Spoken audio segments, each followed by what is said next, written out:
Good evening, good evening, good evening. Hopefully, everyone can hear me.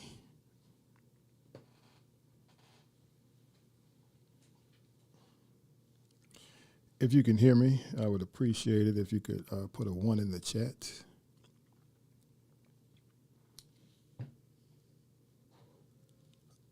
I have 6:59 my time, Central Time. We'll get started in about another minute. All right, somebody got a one in the chat. Thank you so much. I would appreciate it.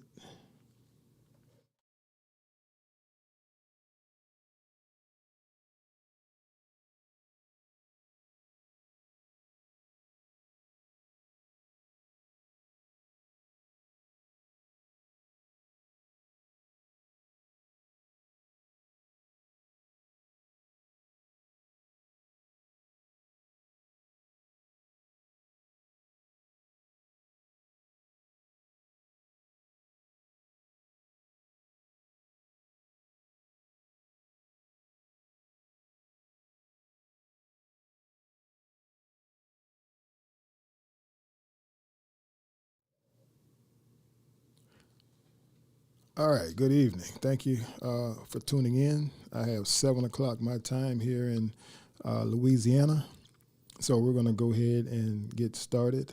Uh, as always, thank you so much for taking time out of your busy schedules to tune in to my YouTube live. I greatly appreciate it. My name is Okoye Amos, and coming to you from the beautiful metropolis of Baton Rouge, Louisiana, on a steamy, hot. My goodness, it's hard to tell if it's May, middle of May, or middle of June. Man, it's hot down here in Louisiana right now. So those of you who are going to be coming down for Essence Festival, maybe this is your first time coming down to this area. Just be prepared because that Louisiana heat, man, it's rough. And usually we don't get this type of heat until I would say maybe the second week of June, something like that. But it's smoking right now, and what is this? Today is May 16th, and we hit one of those 90-degree days. And if you're familiar with the southeast part of the United States, a lot of people could take the heat, but it's that doggone humidity. So we have that real sticky, type of heat. Whereas, for example, when I lived in Phoenix, Arizona, I mean, it's nothing to get 98, 99. Some days 103 in Phoenix, Arizona, but that that, that summer, those summers I spent in Phoenix, in my estimation, nothing compared to Louisiana, because again, Phoenix it's a dry heat. It doesn't have that humidity. So yeah, you live in Phoenix, you may live in Vegas, you may get some temperatures 101, 102, 103. But trust me, it's not like that Birmingham, Alabama, that Jacksonville, Florida, that Miami, Florida, uh, uh, uh, that Houston, Texas. That's a whole different type of heat, people. A whole different type of heat when you start talking about Mobile, Alabama, and Macon, Georgia, and Savannah, Georgia. Oh my goodness, woo! you you better be prepared. You talking about coming down this way. So what we got? We got 8 in the building. Thank you so much. Let me go through the run time. We got Bump This in the building. Thank you so much, Bump This, for being here. We got Jamie, Janai. Thank you so much. Anybody else want to post up, recognize? Again, I thank you for tuning in. As I always say, there's so many other things that you could be doing, but yet you took the time out to tune into my YouTube live. Also, got to say a very special thank you for the people who have subscribed The subscription levels are increasing. I thank you for that. It lets me know that some of the things that I'm saying is hitting home for certain people. I got a lot of requests for ladies and guys, especially some young men who have been emailing me asking me for elderly advice on certain things that they're going through in life. And trust me, I will definitely get that. Bev says, let me get Bev's comment right quick. Bev says, I invest in the pool recreation pond when I relocate. Where are you planning on relocating to? Somebody said Memphis, Tennessee. Let me read Janai. Let's see. Janai said, Jamie said Memphis, Tennessee got that sticky. Okay. So Memphis has it too. It has to be something about this doggone Southeast region. I've been to Memphis. I've never been to Memphis in the summertime. So, but Janai says Memphis has that sticky heat too. And again, people, if you're not from this part of the country, my goodness, you got to be prepared. And again, for some of you who are going to be visiting for Essence Festival, please come down and have a good time down in New Orleans. But you really coming in a brutal time. When you talk about 4th of July weekend, for those of you who've never been to this area of the country during that time, because July, that's when it's really, really smoking, down here in the South, Louisiana and Arkansas and Alabama and those different states. All right, Bev said, I invest in a pool or recreation pond when I relocate. That's good advice. She said, haven't decided yet, still making my list of pros and cons. Where are you thinking about relocating to, Bev, if you don't mind me asking? Louisiana? Anybody? It's pronounced Jew. Oh, I'm sorry. I'm so sorry for mispronouncing your name. It's pronounced Janae. I'm sorry, Janae. I apologize for that. But again, it's very, very, very hot down here. All right. Tonight we're going to be talking about vetting process. You will not believe how many emails and comments that I have been receiving about vetting process. Janae asked what happened last Thursday. That fell on me, Janae. I had some personal issues that I needed to deal with, that I had to deal with on Thursday. So I apologize for being absent on that. But that was squarely on me. Had to tend to some personal issues. Ashley says, like the video, everyone. Yes, please, like the video. Again, thank you for tuning in. Thank you for the subscription rates going up. Bev says, I'm considering Texas, Tennessee, or South Carolina. All right. You really coming down to that deep south. Sabrina says, hey there. How you doing, Sabrina? Thank you for tuning in. Bev says, we'll consider out of the country as well. I definitely respect that. So we're going to be talking about the vetting process. I've received a lot of emails, but none as close as far as numbers, as from a quantitative standpoint, as high as ladies who are asking about the vetting process and keys, tips, pointers, things of that nature. So that's what we're going to be talking about tonight. That's going to be the main talking point. Again, phone line is open. Phone line is 225-397-6922. If you would like to call in and speak, we can talk one-on-one. Any current events that are going on in that you want to talk about, you can put it in the chat, or you can call in. Adrian Edwards, hey, from Gary, Indiana. Thank you, Adrian Edwards, for tuning in. Gary, Indiana. I'll be up there. When am I going to Chicago? right after Essence Festival. So I'm going to go to Essence Festival, and the week after Essence Festival, I will be in Chicago, Illinois. Looking forward to that trip. Chicago is a very place that's near and dear to me. That's where I was born. I spent a few years in Chicago, and what makes Chicago so near and dear to me is that it's like I have a love-hate relationship with Chicago. I hated it because I have some bad memories of Chicago, and those bad memories are as a kid, as a boy, I was basically a baby, but those horrible fights that I still remember my mother and father having. For those of you who don't know my testimony on that, I had my father, man, he was just cut from a different cloth. But my father loved to run the streets. In fact, that was his claim to fame by proclaiming himself as a street N-word. He loved calling himself that. Like some men, take pride in saying, my name is John Doe, I'm a CPA. My name is John Doe, I'm a medical doctor. My name is John Doe, I'm a Esquire, or whatever.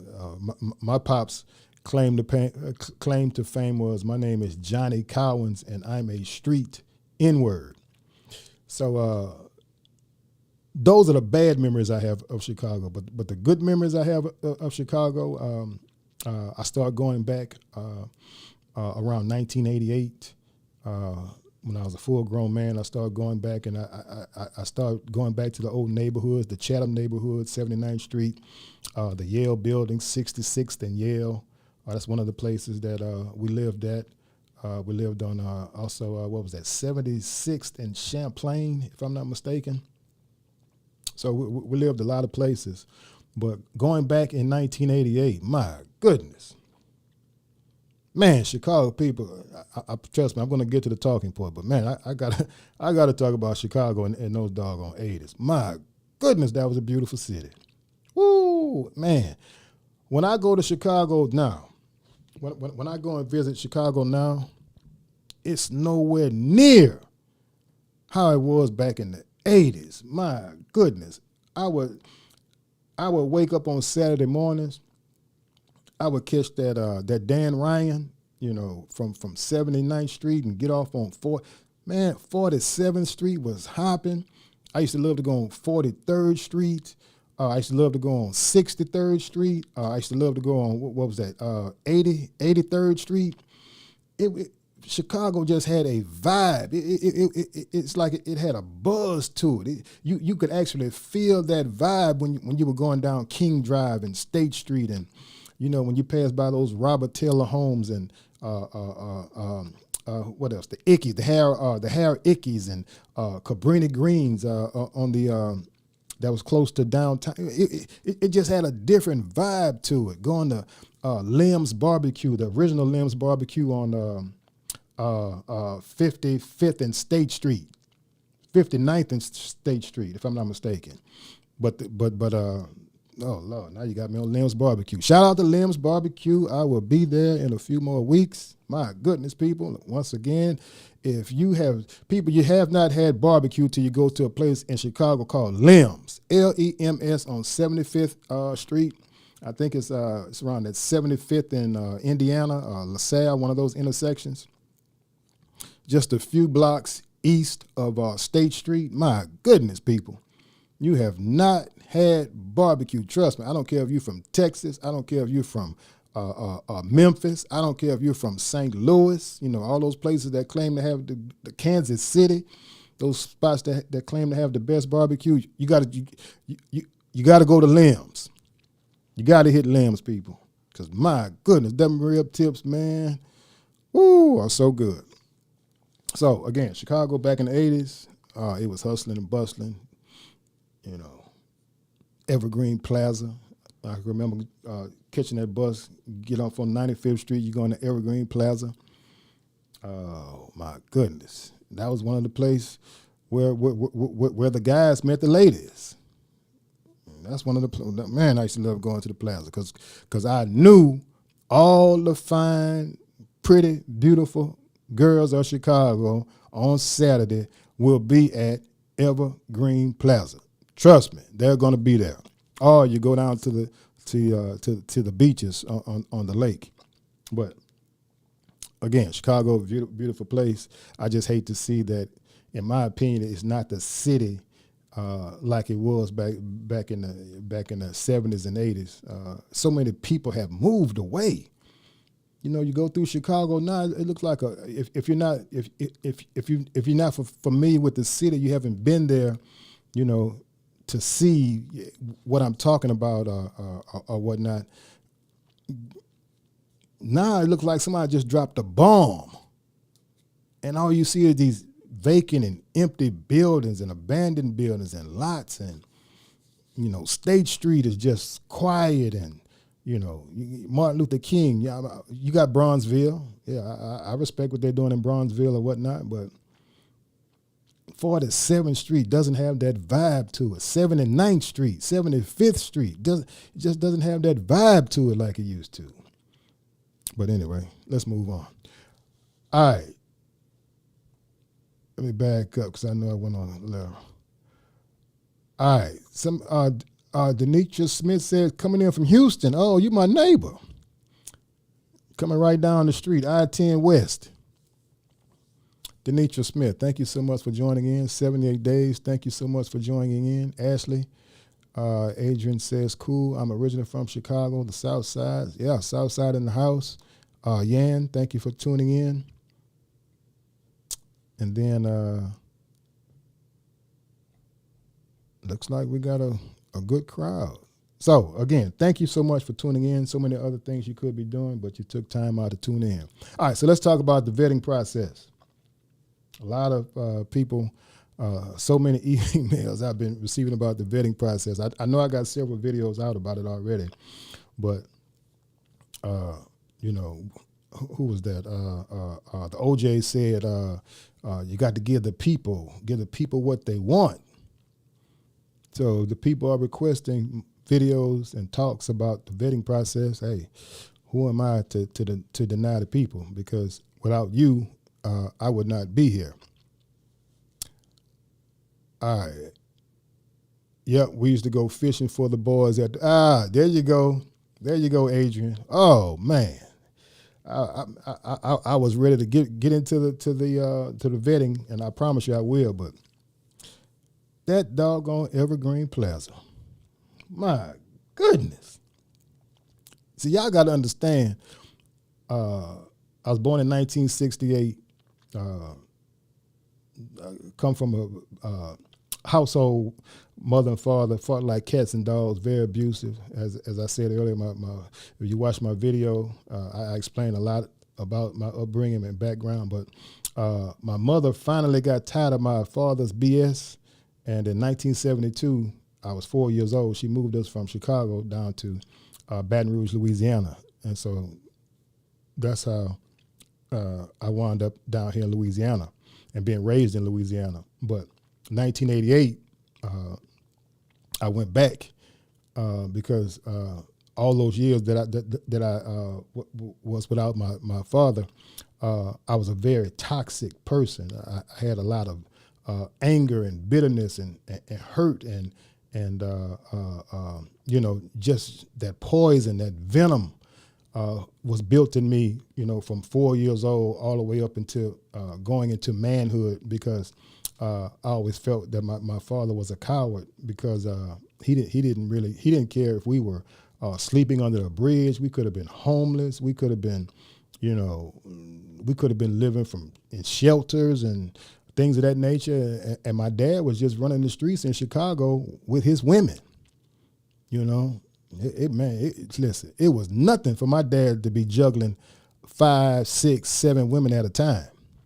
Nothing. You know, he may do that on a bad month. And so, like I said, my mother finally wised up and said, well, I guess this old fool will never change, and moved us down here. But I went back in 1988 because, like I said, I was 20 years old in 1988. I had a lot of bitterness and anger and poison, and I was no good for no one because I just had all that animosity built up towards him and bitterness and hate. And so what I did was I went back to Chicago and I realized that I had to forgive him, even though I did nothing to him, even though he's the one who abandoned us and didn't call on us, didn't check on us, or things of that nature. But when I reached manhood, I realized that if I did not forgive that man, it was going to be a cancer to me. I was going to be walking around with all that hate, and people speak to you, you're snapping at them, and people like, you're just not a good person. Your attitude is no good. You want to fight all the time, and you're hostile. And what I realized during that time is I got to get to the root of the problem. What's causing me to have so much anger? What's causing me to be so bitter? What's causing me to be so toxic? And so I had to realize it's the hatred that I had towards my daddy all those years that had festered, and it was only getting worse. So if I didn't forgive that man, by the time I would have made 25, 30, oh my goodness, I could easily be in a penitentiary or a jail, because people, you would be surprised how if we don't address our inner feelings, even though once again we were not the person that offended the person who sometimes we need to forgive, and that's another topic. I may do a YouTube live on forgiveness, the power of forgiveness, because what I learned is that forgiveness is a powerful thing. And so again, my daddy, he lived the life he wanted to live, and he didn't give a rat's behind about us. But me being bitter was only hurting me, because my dad, trust me, he was up there in Chicago just having a ball.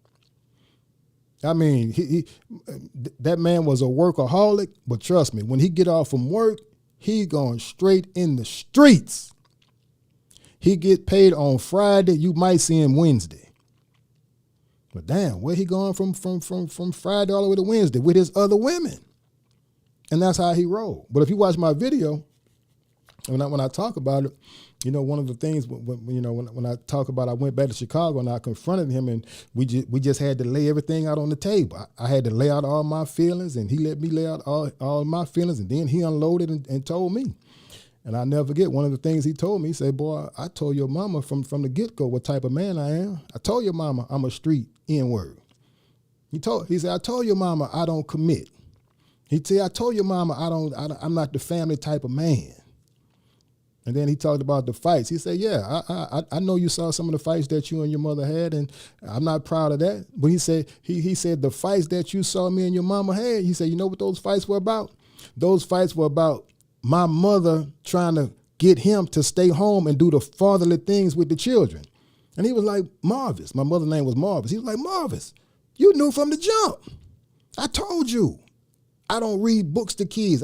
That's not what I do. I run the streets."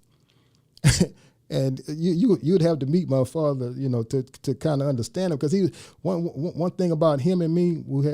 One thing that we have in common: we both are brutally honest. Oh, we tell the truth, even though a lot of times the truth, we're involved in it. But man, that man will tell you the truth. And he said, "Boy, I told your mother I run the streets." He said, "I told your mother, hey, we could have fun. Oh, we could have all the sex with you. Oh, yeah, we could do all of that. We could have fun. We could have our rolls in the hay, but commitment, He said, "Boy, I told your mama that ain't what I." He said, "So that's what the fights were about. Your mama was trying to get me to stay home and be the father man and the family man that she wanted me to be." And he was like, "Woman, didn't I tell you from the beginning that family stuff ain't me?" No. So what's my dad? Them streets. I can laugh at it now, but man, That man lived for those streets, boy. Listen, my pop was 62 when he died. You could not tell that man he was not 19 when he was in his 60s. And it's sad, because guess what? They got a lot of men out there today. A lot of men got that same attitude today. In their 40s, 50s, and 60s, maybe some in their 70s, and they still think they're 19 years old. They still think they got it. They still think that they could pull women. They still think that they're that same man that they were when they were 19, 20, and 21 years old, and you cannot tell them nothing different. Nothing. You're going to lose that argument every time. You're going to lose that argument every time. People, there's a reason why sexual enhancement pills, Viagra, Cialis, Levitra, is a reason why that's a multi-billion-dollar industry. It's a reason why it's a multi-billion-dollar industry. Because you got some men, man, the hell with nature, man. I'm going to make this thing work. And as I always been saying on my podcast, putting all that pressure on this thing right here. Boom, boom, boom, boom, boom, boom, boom, boom. Pop another Viagra. Boom, boom, boom, boom, boom, boom. Pop another one. Boom, boom, boom, boom. Boy, you don't see that pretty fine thing right there, 29 years old? What? Man, give me another Cialis. Boom, boom, boom, boom, boom, boom, boom, boom. Got a lot of friends in that category. You know, so they got their little secret stash. You know, they got their little post office boxes. You know, they can't let it come to the house. Why? Because you don't want the old lady to know. Damn, you take blue pills. So no. So they got the little stashes, the post office boxes. Go to the post office box, pick up their little stash, hide some in the glove compartment, hide some wherever the hiding places are. The garage, the tool shed. Pop one. But let me stop. All right. Let me get back to some of these comments. Because, you know, y'all, I can ramble sometimes. That's one of the things my students used to tell me. Boy, you get off topic and you go, where? All right, we're going to do the vetting process, I promise you. All right, Miss Libra's in the house. Thank you so much, Miss Libra, for tuning in. Houston in the house once again. Oh, wow, I know all the places, those places all grew up on. Oh, yeah, you 63rd and Cottage Grove. Yes. Oh, you already know. How many dates and how many months of dating should a woman wait for exclusively after the process of elimination? I'll get to that. I promise you, 78 days. All right, somebody says sounds good. It's a small world. Yeah, the plaza was the spot. Somebody from Chi-Town? Cynthia Cooper, Italian Festival Pizza. Okay.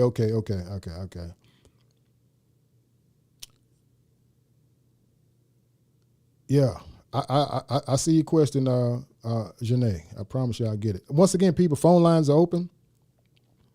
How long did it take to really find forgiveness? This is something I can identify with. Yeah, Shaquille, Floor. Forgiveness. It took me a long time to forgive my daddy. And I'm gonna tell you why. 'Cause I'm gonna be real with you. A lot of it dealt with pride. I didn't want to swallow my pride because men. It's a funny thing with men. You know, men, we have these huge egos, especially when you're talking about two alpha males. You know, now my dad had already showed he didn't give a rat's behind, so he wasn't giving in. So my viewpoint, the way I survived all those years without having my father's guidance and attention and love, I just basically said F him. That was my thing. In my mind, I tried to put it in my mind that my father is dead to me. But deep down inside, I was still yearning for him. I was still hoping that, at least a phone call, at least a birthday card, or a gift for Christmas, or just a hello for Thanksgiving, or whatever. But guess what? We got nothing, because once again, he was in Chicago running the streets with his other women, and so that's a very traumatic thing for a child to go through, when a child feels that they are not wanted. Now, I had a good, my mother did the best that she could. Grandmother did the best that she could, but it's something about rejection. I can't speak for anybody else, but for me, it's something about that rejection. It makes a kid, or it made me wonder, what's wrong with me? But as I got older, I had to realize it wasn't me. It wasn't that I did something wrong to him. That was just his nature, and he's just a very selfish, egotistical man that didn't give a rat's behind about anybody but himself. So moved to Chicago, Baton Rouge in 1972. So from 1972 to 1988, that's what? That's 16 years? That's 14 years? Somebody help me out with the math. I guess you say, yeah, you from Louisiana, you can't add. From 72 to 88, that's 16 years. So it took me basically 16 years, and then 1988, that's when I finally came to the conclusion that if I don't forgive this man, it's only going to just make me more bitter and more toxic. So yeah, roughly 16 years.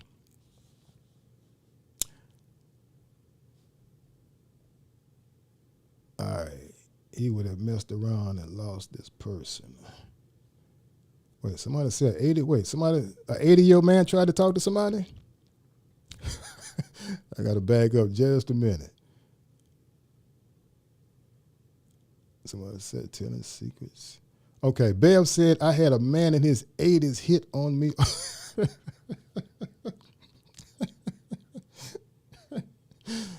Oh, Lord. Bev, the reason I'm laughing like that is if my daddy was living, I could see him doing it. I could see it. I could definitely see him doing it. See, we got a lot of rhetoric going around talking about high value men and how high value men get better over time. What they're talking about is they're talking about on paper, as far as assets, as far as jobs, salaries, incomes, retirement, 401ks, Roth IRAs, mutual funds. They're talking about that.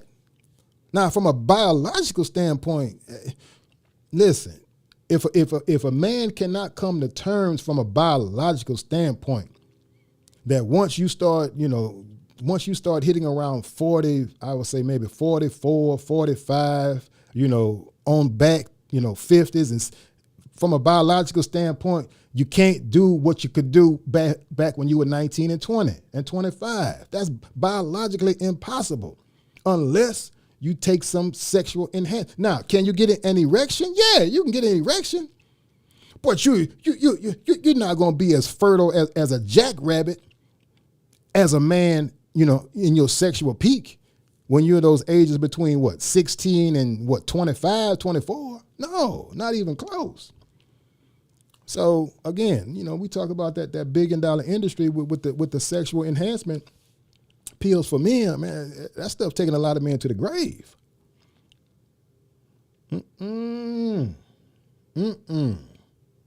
No. Somebody said telling the secrets. All right, let me get back to this question. All right, I got it queued up. Let me put it up. All right, so tonight we're going to be talking about vetting. It's a very, very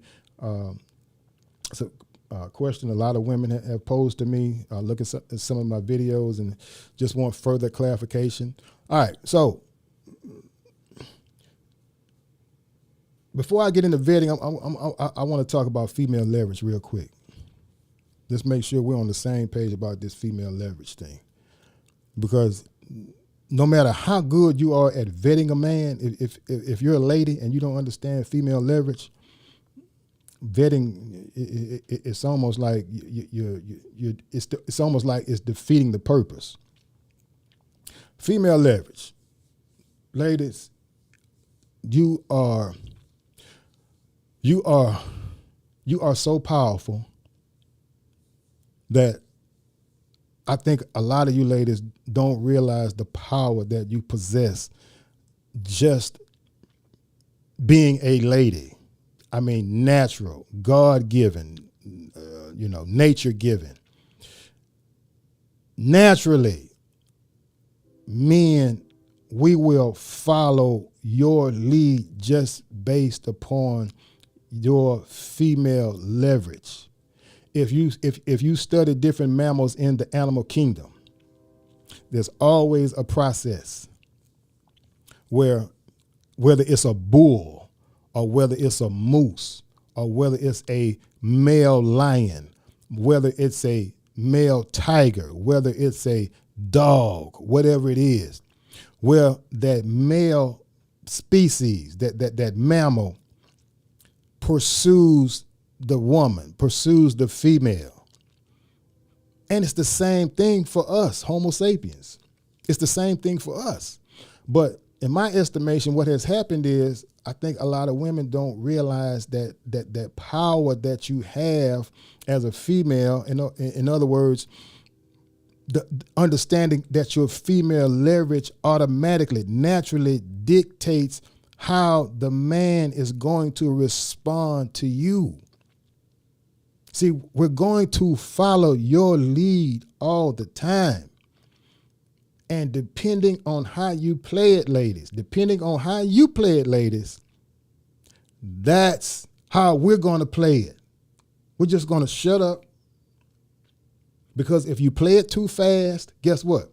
We're not going to say anything, and we're just going to adapt and say, ooh, I like this. It's going fast. Because anything that goes fast benefits us, men. But if you decide to take it slow, we'll go slow with you as well. But that female leverage, do you understand? We will run through a brick wall for you, men. Do you understand that men will walk over hot coals for you? Do you understand men will take a bullet for you? Yes, we will. But if you don't understand that, if you don't understand your leverage and how you are naturally suited for us to put our best foot forward first, to even it's our job. It's your job, ladies, to make a man put his best foot forward first, just to show that he's worthy to date you. That's why men, we want to get into that dating process so quick, especially in today's terms, in terms of how we define dating now. We define dating now in modern day terms is basically, okay, it's a nonverbal agreement that I'm your man, you my woman, and we having sex. Now, if I'm wrong, somebody please put it in the chat. But that's how I see the definition of dating today. Or that's the goal that a lot of men have. Okay. Dating means that, okay, I'm your man, I'm your boyfriend, you're my girlfriend, we having sex, but guess what? Nothing is on paper. No commitment whatsoever. All it is verbal agreements. All it is a lease with an option to buy. All it is a lease with an option to buy. And most men out there, they just leasing. Oh, I'll lease it. Well, why should I buy it? I'm getting all the benefits of the car. If I want to take the car and go from, San Antonio to Houston, the car takes me there. The air conditioning is blowing fine. All the amenities are working. Sirius radio, cruise control, Bluetooth, everything is working. Well, why should I buy it? I just go with this lease. And when I get tired of leasing the car, I just turn it in, get another one. But see, that female leverage, if you ladies understand how powerful you are, ain't no test driving the car. You ain't test driving this car. You test drive that other one down the street. You ain't test driving this one. Why you ain't test driving this car? Because pick up the manual and read the manual. And everything that's in that manual, that's what that car do. And so when you understand your female leverage, when you understand how we're naturally designed to pursue you. Now, let's say you got a man that's pursuing you. Now let's talk about the vetting process. But that dating, I strongly feel in today's world that in order for this thing to turn around and work the way it's supposed to work, we have to redefine what that word dating means. Because now, like I said, we throw out the word dating. That basically means that, once again, boyfriend, girlfriend, and we doing our thing from a sexual standpoint. That's the way I see it. But dating, you should be acquiring what? Data, information to see if this person is compatible, if we are compatible, if we have common interests, if we have anything that we can build toward, if we have interest, mutual interest, or things of that nature. And if so, let's take those things and then we could build something, a foundation from that, or we can add on to the foundation from that. But number one, I strongly feel that the definition of dating, we got to redefine that. Because if it ain't no ring on the finger, then in my estimation as a man, that's a lease with an option to buy. Why buy the cow when you get the milk free? And sometimes I really feel that we have to have these blunt conversations, especially these conversations that are coming from men, because I don't have a dog in this fight. I really don't, because I'm still healing up. And I ain't trying to get back out there, because I understand what hurt people. So I'm in rehab. But I'll be out there rehab. Essence Festival might get me out the rehab. It depends on how Essence Festival go. I might see something down for Essence Festival like, ooh, Lord, wait a minute. But I tell you what, if I do meet something down at over at Essence Festival,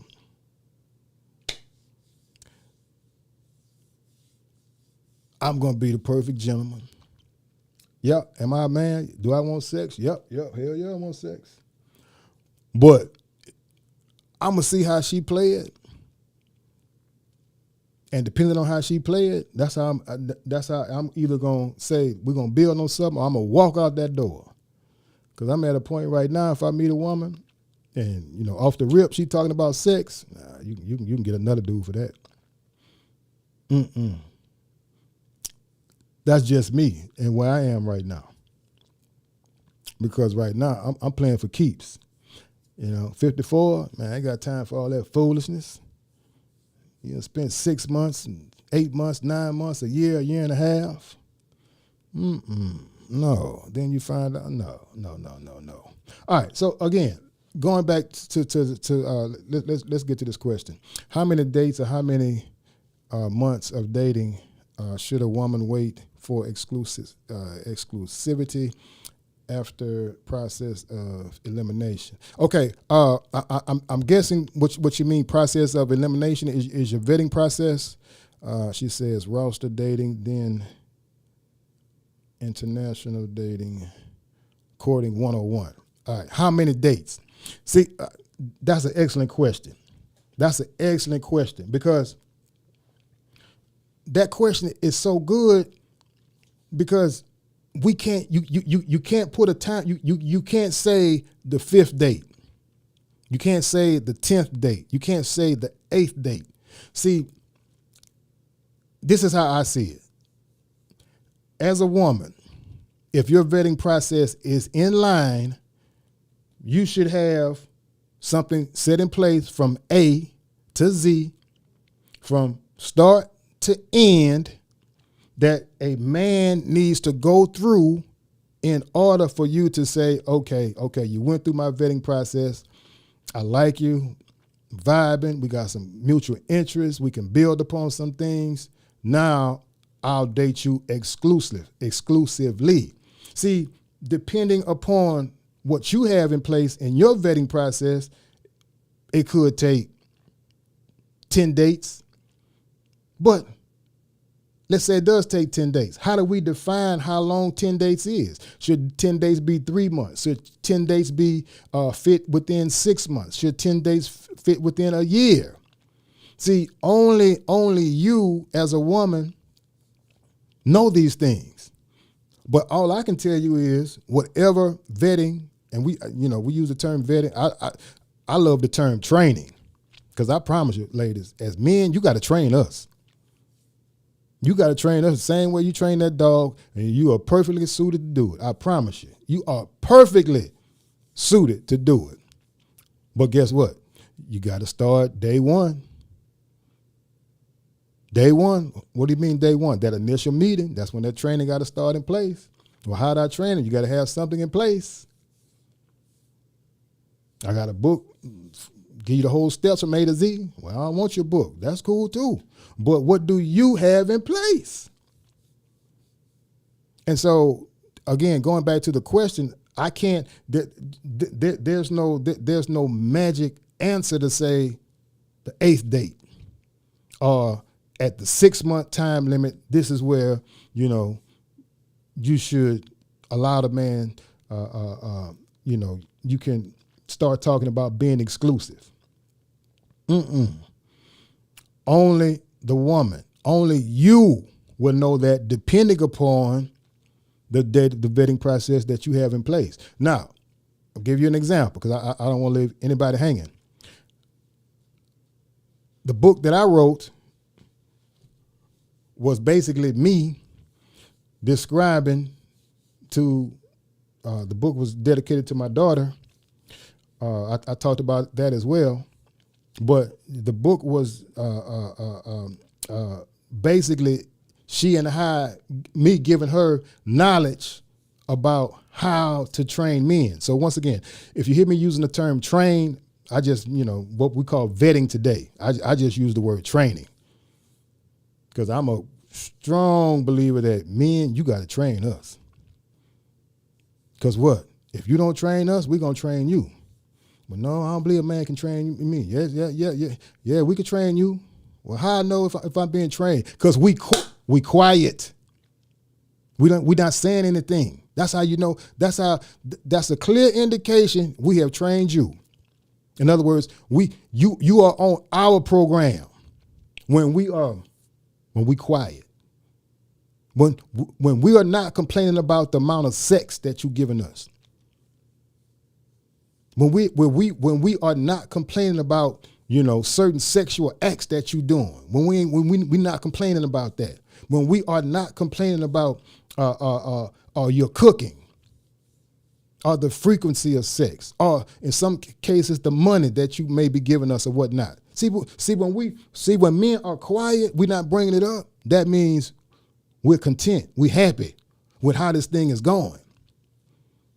And that's why I try and tell some of you ladies, some of you really think that you in a situation, a relationship, whereas the relationship is really flourishing.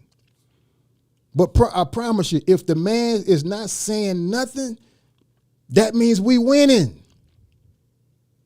That means all our needs are being met, sexually, emotionally, physically. You're pouring all your time and energy and resources into us. Oh, we love that. And guess what? We want more. And we'll take more if you're willing to give it. And haven't you noticed, ladies, a lot of times the more you give, guess what? The more we don't give. And you're like, damn, I keep giving and giving and giving. I ain't getting nothing in return. I'm not getting nothing in return. So, again, going back to that question, I can't say with 100% certainty. It depends on the strategy that you have in place as a lady. Depends on the strategy that you have in place. Let me get back to this chat. I would like to have specifically what things we should have in place. All right, excellent question. Okay, so let's talk about some of the things that you got to have in place.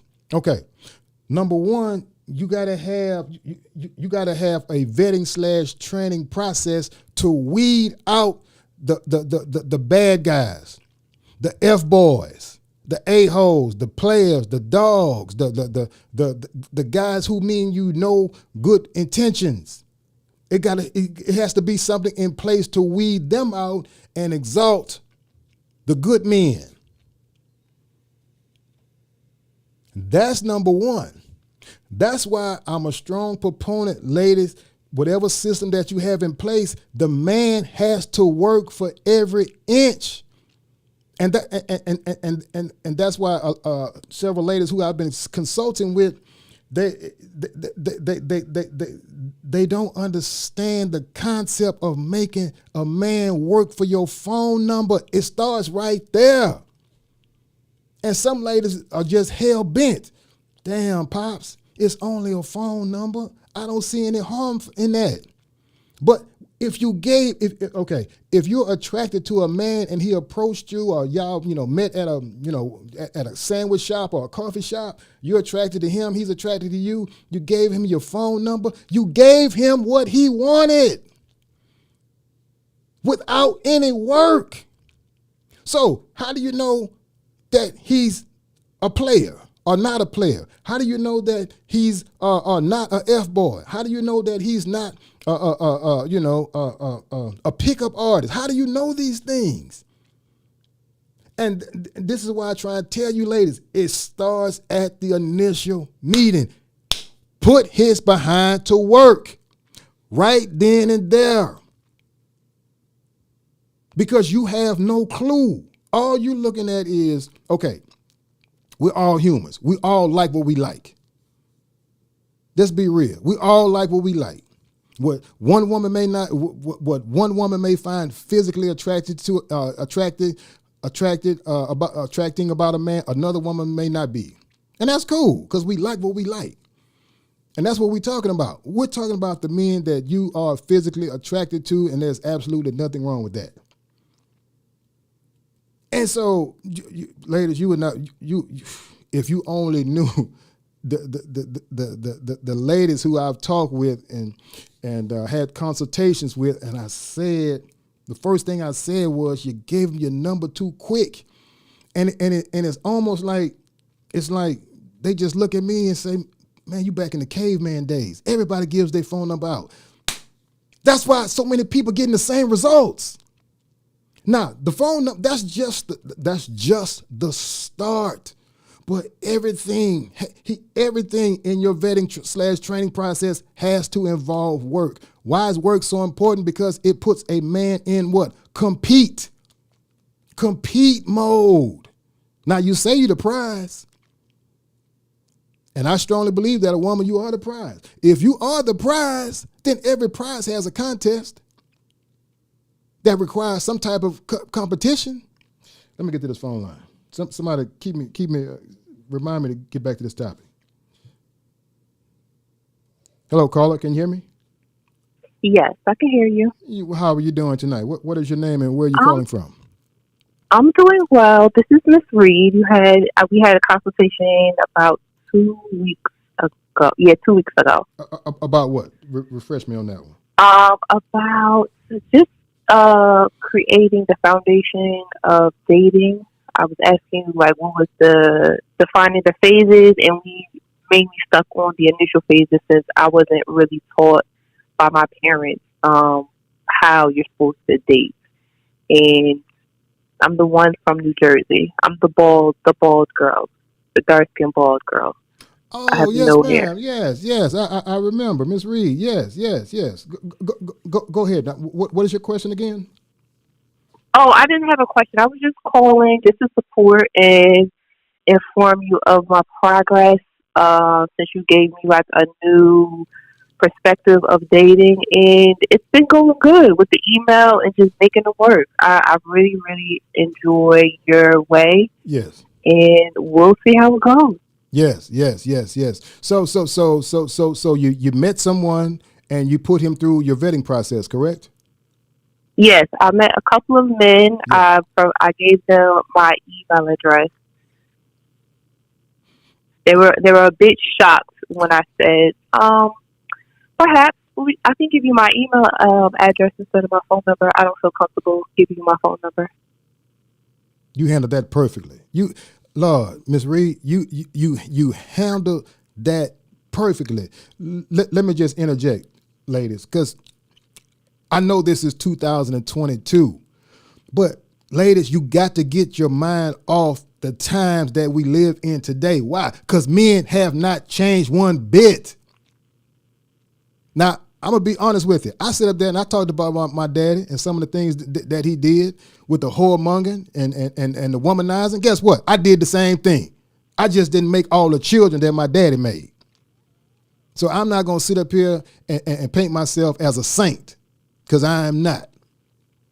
90% of what my daddy did, guess what? I did pretty much 90% of what he did. So, trust me, ladies, men, we have not changed and we won't change. It's just the situations, how we meet you now with the social media and the cell phones and the dating apps and the dating sites. That's the only thing that has changed. And that's why your vetting process has to be on point, because that cell phone and those dating sites and these social media sites and see, it benefits us. Why? Because it increases our likelihood of what? Eventually, somebody's going to say, yeah. The most unattractive men out there, the most physically unattractive men out there, they understand if I swipe on Tinder 100 times, sooner or later, one out of that 100 is going to say, yep. So, once again, they don't stop at 100.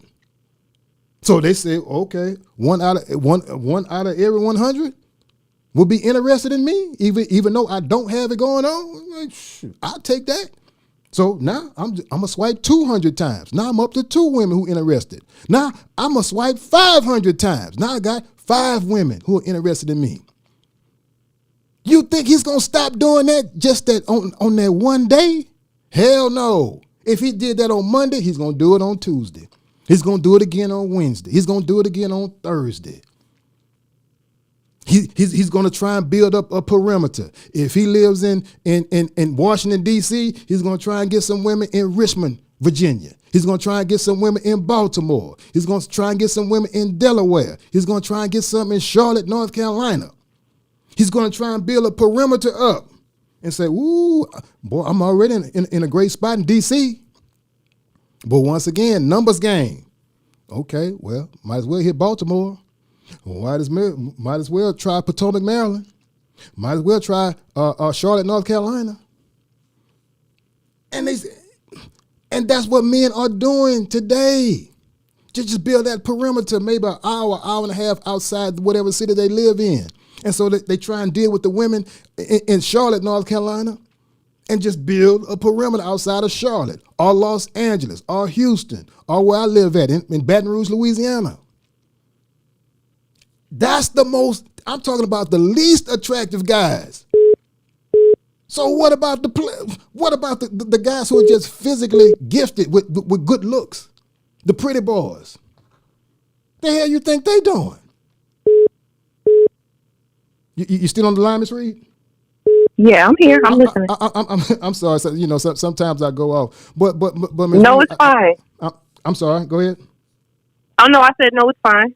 Yeah, but Ms. Reed, I'm so proud of you because you're seeing the results. Ladies, it works. See, let me tell you why this is benefiting Ms. Reed. Trust me, ladies, you got to start listening to men. Listen to men. Who in the hell knows a man better than who? A man. Ladies, I have no skin in the game. I ain't trying to get with none of y'all. Not saying we could, you know what I'm saying. Not saying you attract, whatever. But No. I'm an old dog and I sit on the porch. I ain't trying to run out there in them streets because I know what them streets gonna do. You know, who was that? Planet Patrol made a song about cheap thrills. Mean nothing if you have a broken heart. Cheap thrills mean nothing. They'll pull your soul apart. Boy, somebody, y'all better put that in your playlist. That was Planet Patrol. I want to say that was 1982. That was a cold song. Cheap thrills mean nothing if you have a broken heart. I know what's gonna happen. I jump off the porch, and I'm still in mourning. So back to Miss Reed's situation. Good men are looking for women. This is how we put you in different categories. This is how we raise your level of value, because you're putting us through a process that we respect. We want to go through a process that we respect. Why? Because it shows that you respect yourself. That's what men are looking for. That's why your vetting process is so important. Because men, we checking things off. Okay. I went through her social media accounts. I didn't see no pictures with her with no thong, bikinis on. I didn't see no pictures of her with half of her behind. I didn't. Okay. You move up a little bit, but when you show us that you're going to put us through a process that makes us work, now you're going to the top. Now, doesn't mean that that the job is done, that the cat is in the bag, but men, we are looking for women who have a process in place that exalts the good men, because good men, we know what you're doing and we respect it. See, as I keep telling you, ladies, ladies, if you're out there having sex off the rip, fast, get in relationship sex, men are going to take that all day. They're going to be quiet, not going to say anything. They're just going to go with the flow and say, "Ooh, boy, I'm lucky, because I got a sex machine over here I just met, and I'm going to ride that. I'm going to ride it till the sex play out." But they're going to be quiet. They're not going to say anything. And in your mind, you may think everything is going fine, everything is going good, but that man just ain't saying nothing. In the back of his mind, he's just saying, "Oh yeah, you're a booty call, and that's it. You're a friend. You gonna be my sex friend with no benefits. That's it." But his actions, every time you're around him, smiling, he's grinning, he's laughing, he's picking up the tabs, he's doing all these things, you're doing all these things that couples do. And in your mind, "Oh yeah, we're a couple, we vibing, it's on, yeah, it's up, yeah, oh yeah, girl." But in his mind, no, it is what it is. In his mind, it's just a roll in the hay, but I'm not going to tell you, I'm not going to say anything, I'm going to remain quiet. I ain't saying nothing. That's when we turn into Denzel Washington and Will Smith and Brad Pitt. What do I mean by that? We turn into actors. And we trying to get an Oscar. We trying to get an Academy Award. Because we going to turn into that man that you think you want us to be, and we going to play that role so good. And you're going, "Ooh, I got a good man. Ooh, Lord, girl, look at the things we doing together as a couple." But he ain't saying it like that. That's why I put that story up there about my mom and my daddy. Because my mother was seeing it a whole different way than my daddy. Even though, one thing I got to give my pops. My pops told my mama, but see, my mother thought she could change him. That's a whole different ball game. See, my mother thought, okay. Yeah, I know you got women all across town. I know you're doing all your thing, John. I know this, but I'm going to be the one to bring you in. I'm going to be the one that's going to be the showstopper and bring Johnny Collins out them streets and be a committed family man. My daddy was like, shit, never over my dead body. I'm going to get all the sex I can out you, woman. And Lord knows I'm glad I'm here. But there's a reason why I put that video up. Because, man, them two, whoa, Lord Jesus. But again, Ms. Reed, I commend you on what you're doing. I promise you, trust me, from a male's perspective, the good men want that. We want that process, and we will gladly go through that process. Because that's what we're one of them said it to me. I'm sorry, go ahead. Yeah, one of them said that to me, like, "Oh, this is different. I'm used to like insta baddies." He's like, "I thought you was one of them because you're just so attractive." And I'm like, "Yeah, no, sorry. Lord, you had to earn my number." Miss Reed, if you don't mind, could you just say that one more time for me? What did he say? Oh, he said, "Oh, this different. I thought you was one of those Instagram baddies because you're real attractive." I was like, "No, you're gonna have to earn my number." And so what did he do? He said, "What does he do?" Yeah. He is in the industry. No. I mean, when you told him he has to earn your number, what? Oh, he took my email. Thank you. He said, He said, I'll be reaching out to you. Exactly. See, ladies. Again, I know you're looking at me and you say, I ain't taking no advice from no 54-year-old man. I'm a man that has experience. I'm trying to give you ladies knowledge. Men, we have not changed. We're going to play it exactly how you play it. You see how Miss Reed says she played it? That's what the good men are looking for. Men. A couple of ladies, got upset with me. Well, I just don't see it your way when you say don't give a man my number. I don't see anything wrong with that. I said, okay, give him your number, but you're not putting him in compete mode. Why give him your number? And that's what he wanted in the beginning. You actually think his cell phone is empty? Yeah, no, I definitely wanted to share something to the ladies. It's definitely a sport to men, and I'm in the industry. Like, I work in the fashion and marketing industry, so I'm working around, celebrities, podcasters. I'm in the New Jersey, New York area, and this little coin phrase, high value men, like, don't listen to that, because they are much more of a scumbag than regular men, because they have all the access. They can order prostitutes. They can have strippers come to the house, strippers on demand. Like, there's just different slang words that they use that I hear when I'm like on set or when I'm doing consultations with a company. Like, they're even more of a scumbag. So don't be oblivious to this word, high value man. It's a coin word. Thank you.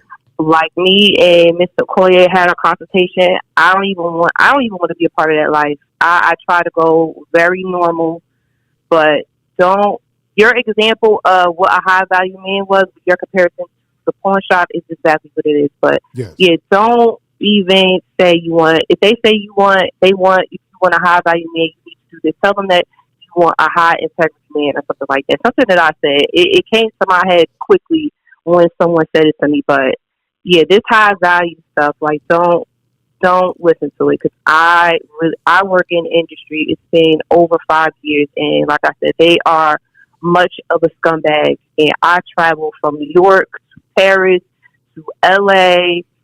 Don't listen to this coin word. It'll pass by. Trust me. Thank you. Thank you, Ms. Reed. I really appreciate you calling in. I appreciate the wisdom that you have dropped, and I so appreciate that you're putting you're putting the process to work, and you see the benefits. Ladies, you got to make men work. The men who are looking for a lady, they don't mind working and they want to work. But it's those F-boys, it's the A-holes, it's the players, it's the so-called alpha males, it's the pickup artists. Those are the ones you got to get out your life. And so how are you going to know who's who? If he walks up in your face and you give him your phone number within 5, 10, 15, 20 minutes, how the hell you going to know? That's why you got to start right there on the spot. The man that wants you will go through every vetting / training process that you have in place. He'll go through it and want to go through it and respect you even more for having that process in place.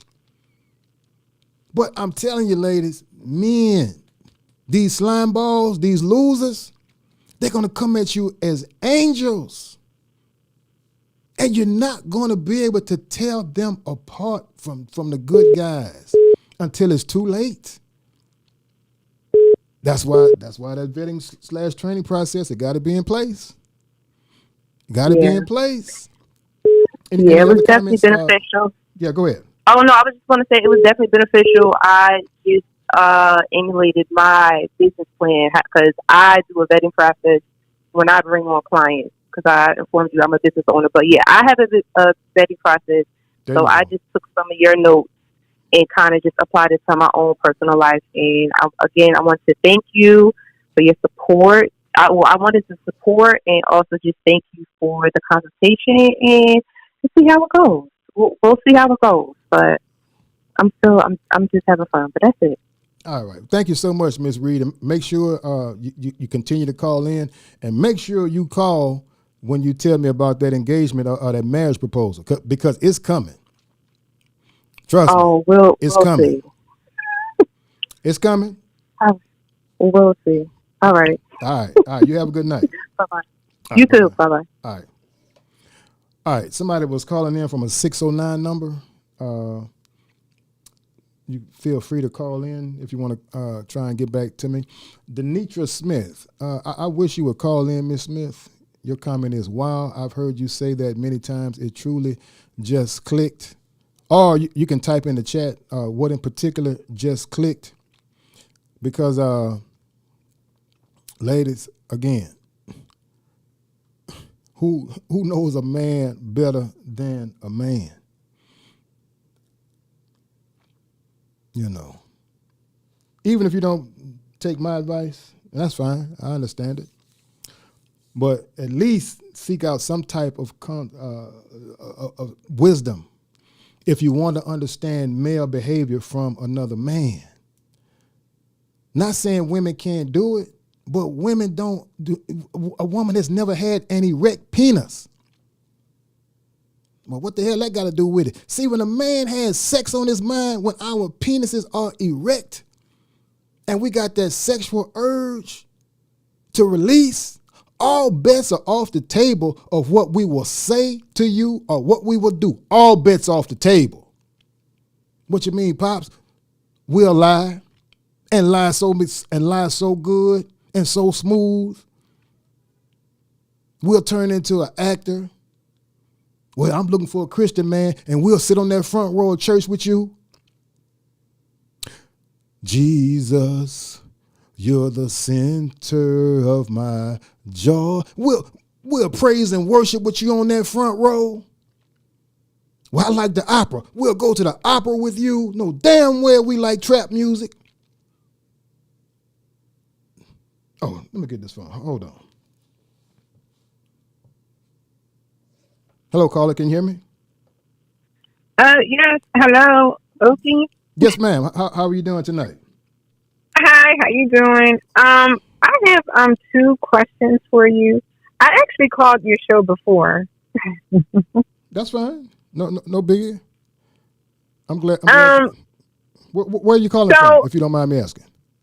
I'm calling from New Jersey. Jersey. Okay. All right. Excellent. Yeah. So I have my two questions. So my first question is, I hear a lot of guys say, they don't care, like, you know, how much money a woman makes or what she does for a living. But, when I'm out here, like, dating and, like, I meet guys, it's really annoying to me and it's really like a turn off because the first question that they ask me is, what do I do for a living? Mm-hmm. And I remember, like, in the past, I mean, I'm not that old, but I've seen how dating has changed, and I remember that those questions: what a woman does for a living, what's her age, what's her weight. It was just a lot of questions like men just didn't ask women. Mm-hmm. And now it's like you hear them say, "We don't care how much money she makes. She just need to be feminine." But they do care, because that's the first question I get is like, "What do you do for a living?" Mm-hmm. And maybe if we were sitting down, at a proper date across the table from each other, okay, maybe I wouldn't mind answering that question. But when it's the very first question, that's like asking a man the very first question, "How much money do you make?" It's offensive. So, am I just reading too much into that, or do you think that's out of line? Or, I mean, I don't know. Like, mm-hmm. So you feel? I just want to make sure before I answer, to make sure we're on the same page. You feel that that's crossing the line in the initial stages, or a man should not ask that at all? no, I think it's annoying. Well, for it to be the very, like, initial question, I don't mind, like, okay, after we get to know each other, we get a little established, that's when the question is supposed to come. But the very, like, after your name and, we exchange numbers, so what do you do for a living? It's just... Okay. It's just annoying. Okay, all right, I got you. Okay, let me see if I can help you out with that. So when you hear men say that they don't care about what you do for a living or how much money a lady makes, I think what they're saying is, no matter what you do for a living or no matter how much money you make, it's not important, because that's not going to keep us at home. That's not going to make us be content. In other words, let's say you're a brain surgeon. You make $300,000 a year. Just because you're Right. a brain surgeon and you make $300,000 a year does not mean that you're going to make a good girlfriend, fiance, or a good wife. I think that's what men. I think that's what men are talking about when they say we don't care what you do for a living, because at the end of the day, that's what you do for a living. You're still a woman underneath being a brain surgeon. You're still a woman underneath being a lawyer. You're still a woman underneath being a esquire, attorney, veterinarian, whatever your occupation is. You're still a woman, and that's what we're going to base you upon.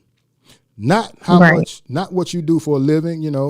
How many degrees, masters, 2 masters, PhD or whatever, postdoctorate.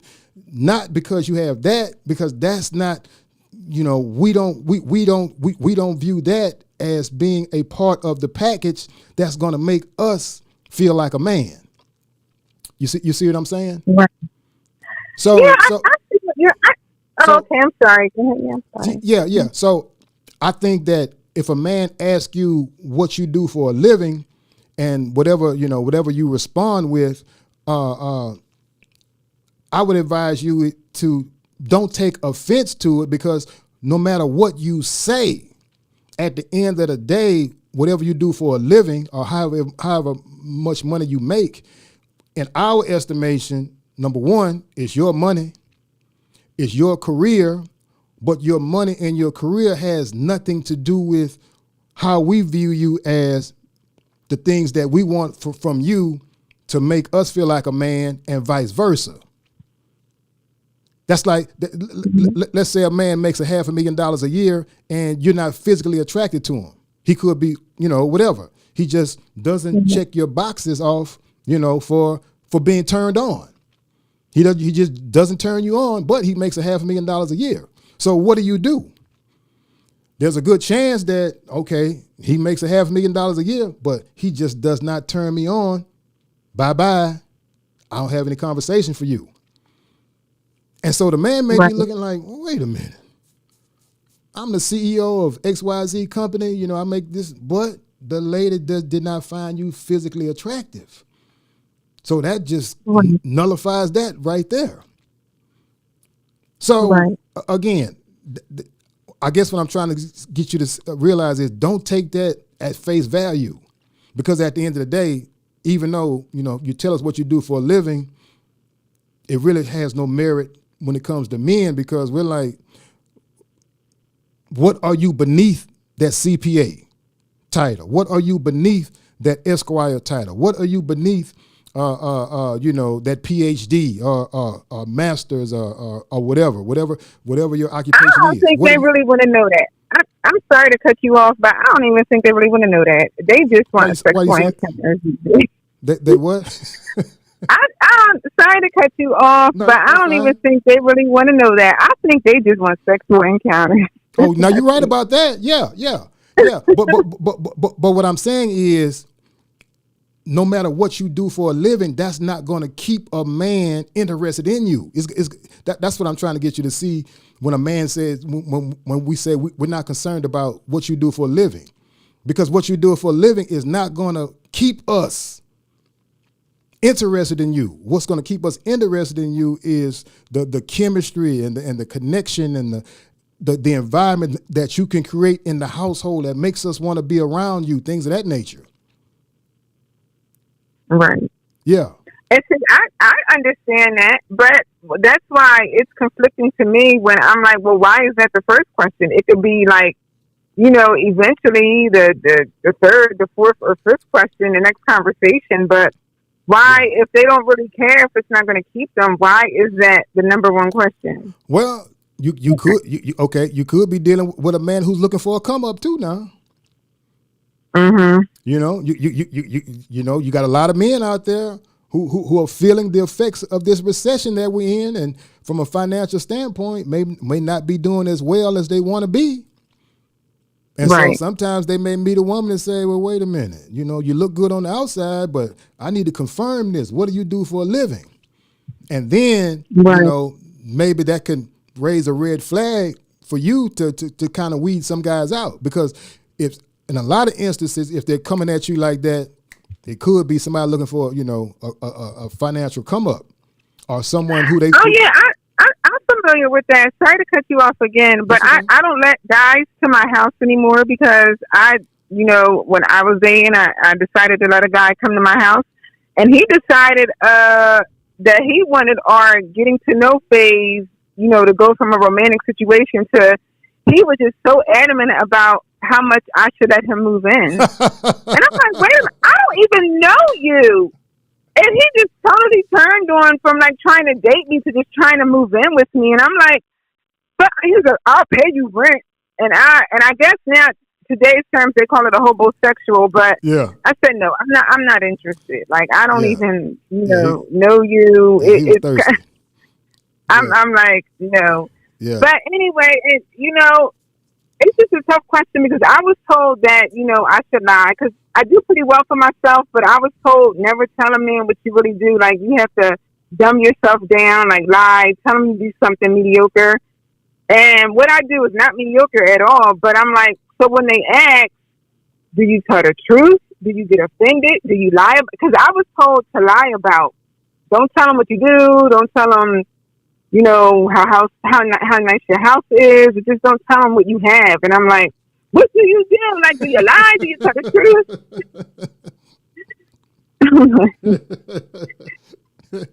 But yeah. I understand what you're saying, but I just think the men of today are like, they're different. Like, I understand what you're saying, mm-hmm. but you have like that traditional type of mindset. They're not traditional anymore. I mean, I know basically men haven't changed, but I don't know. It's so many women as a whole, like, we have like low self-esteem. We're easy, and they can easily just go down the street and get it from this woman, that woman. Like, they don't even stick around to see what type of woman they're dealing with. Like, if it doesn't quickly lead to what they want. Yeah. Like, I mean, I've had guys stop talking to me if I offer an email, if I offer a Google Voice number and they find out it's not. I mean, they stop talking to you for any reason. Yeah. And it's because it's so easy for them to get it somewhere else. So I understand what you're saying. Yeah. And I know from the basics, men haven't changed. They're still going to go after what they really want. But I just think it's so much of a variety. Like, all that training and stuff, it just goes out the window. Because it's the next 5 women down the street that ain't trying to train them. Just going to let them do what they want to do. So, But But There you but go. but don't say it goes out the window because it's the process that you have. Right. And you know what? Listen. I'm not going to change it either. I'm not going to, become easy. I don't have low self-esteem. I'm just like, it is what it is. I'm just talking about it because it's frustrating. Like, I'm not going to, like, lower my standards or change, the woman that I am. It just becomes frustrating because I'm like, man, like, Yeah. I just want one guy that I can relate to and he can understand, where I'm coming from and, Mm-hmm. I can understand where he's coming from. But, it's a challenge. And you're in you said New Jersey? Yeah, I'm in New Jersey. And I don't want to hog the line, so I'm not going to keep dwelling on that because I do have one more quick thing to say and then I'm going to get off the phone. Go ahead. Okay. So I did have a guy, a date plan with a guy, and I think it was like a day or two before he called and said, hi, Erica, I'm not going to be able to actually, he just texted. And he said he had a death in his family, so he wasn't going to be able to make it. And I just was like, okay, I'm sorry to hear that. My condolences. I mean, I can't touch that. If he's lying or not lying, like, I don't play with death. And if he is lying about death, between him and the good Lord. But, I mean, I just don't, he just canceled the date. And I just want to know how far will men go to, I mean, I know they tell lies and they cancel dates and, yeah. but Okay, let me make sure I'm on the same page with you. So you met a guy and you decided to go out on a date with him. You two arranged the date, the time, and the location, and then he called you and said he's not coming, or he just actually did not come. Well, you know what? I say a date, but he was very inconsistent. Like he never, he did let me know ahead of time, but I didn't even know the date or the location or anything. So I'm just going on about my life thinking he just popped up like a couple of days. Like he goes in and out and he just popped up and say, oh, I'm sorry. Now, mind you, like inconsistent. I didn't even hear from him for a couple of days and he just popped up a couple of days and, oh, I'm not going to be able to make our date because I just had a death in the family and I'm going to be with my family. Mm-hmm. And I'm like, I mean, I don't know. Yeah. But I don't even know. He's a guy that I don't even really take seriously because, like I said, he's inconsistent. When you're inconsistent, I can't take you seriously. And I'm not going to sit here and tell a man everything to do, but you need to be consistent. I think a man knows that. They're going to be consistent with somebody that they're really interested in. That's true. Mm-hmm. I mean, I don't know. I'm just going for like whatever, but I'm like, okay, he had a death in the family. And I'm like, when you use death or sickness, you think you're going to get grace from the, so I'm like, I'm just like, okay, what can I say to that? But I don't really know if he was lying or what. I mean, that sounds like a lie to me. See. You usually when guys pop in and out of your life, we usually come up with an excuse that's going to be real serious. It's not going to be something like we had a cold. It's going to be something like death in the family, or we're having personal problems on the job, or sibling is sick. Or it's going to be something serious because what we're hoping that the seriousness of the nature will kind of bend you towards believing what we're putting out there. So we're not going to say something that's simple. It's always going to be something serious. So there's a good chance that was a lie, because if that were the case, see, you can always tell when a man is very, very, very interested in you, especially in the initial stages, because we're going to contact you a lot. We'll let you know our whereabouts. See, when we start letting you know our whereabouts, start sending you our locations and things of that nature, see, we're trying to let you know, okay. I know you may have dealt with some funny, shady acting guys in the initial, before in the past, but I'm not like that. And that's why a lot of men, when they're serious about a woman, they'll go overboard and just tell you their whereabouts and, things that they have planned for you, things of that nature. Right. Yeah. Yeah, but Yeah, and I do notice a difference. Yeah, I get that from guys that are serious. yeah, yeah. But nowadays, I don't know that don't happen too often. They're all playing the same game. I don't know. That But that that's all I have. I don't want to take up too much more of your time. Like we can email you or something, right? Like if we have any other questions, or because I don't like to take up of too much course. of your time. Yes, Yeah. yes, most definitely. And thank you so much, Erica, for calling. Okay. And just keep. Yeah. Well, thank you. Thank you for taking the time. All Thank you right. so much. All right. You have a good night. All right. All right. Bye bye. Okay.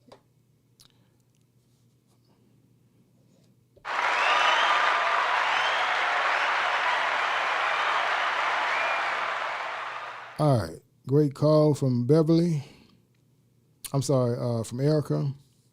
Let me see. Somebody I wanted to get the call in. I was Coach Patty's in the house.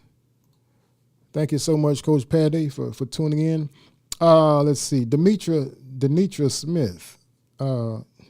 If you could there was a comment that you left. I think you were asking me a question. If you could put it back in the chat, I would appreciate it. Somebody said a hobosexual. A hobosexual. Hobosexual.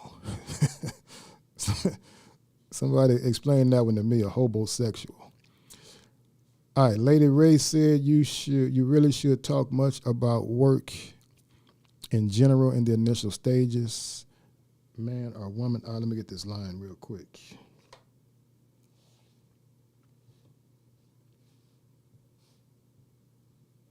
Hello. Good evening, caller. Can you hear me? Yes, this is Demetra Smith. Oh, yes, Denitra. Yes. How are you doing tonight? I'm doing good. I'm watching you, but you're not saying what. Am I on right now? Yeah, you must be watching through YouTube. Yeah, Well, let me stop doing that. yeah. No, I was saying that I finally get it in terms of giving the email because I just started experimenting and giving it to guys. If they don't call me, then that right there tells me, they're not interested. So that's fine. But I just had an experience, and it's kind of left me at a point where I want to date, but I kind of got a little nervous about it, and that's not me because I do a lot of online dating. Mm-hmm. I call myself a professional dater. But the last guy that I dated, I'm recently from California, been living here in Houston for almost 2 years. Met a guy that seemed perfect, but he really was somebody that was just trying to get over on me. And when I realized what was happening, I broke it up with him because, I don't have a problem in getting away from guys. That's never been my problem. I'm not desperate.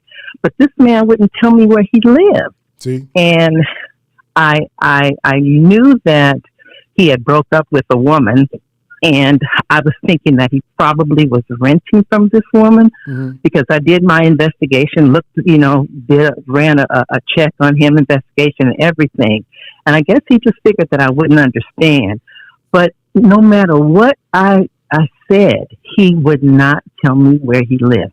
And I saw paperwork that he was divorced. He was an attorney.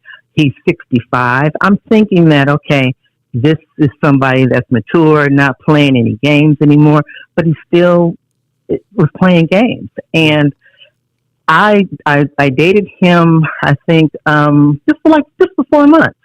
He was going to take me on this trip to go to Dubai. That was supposed to be my birthday present. So I think he was just kind of stringing me along.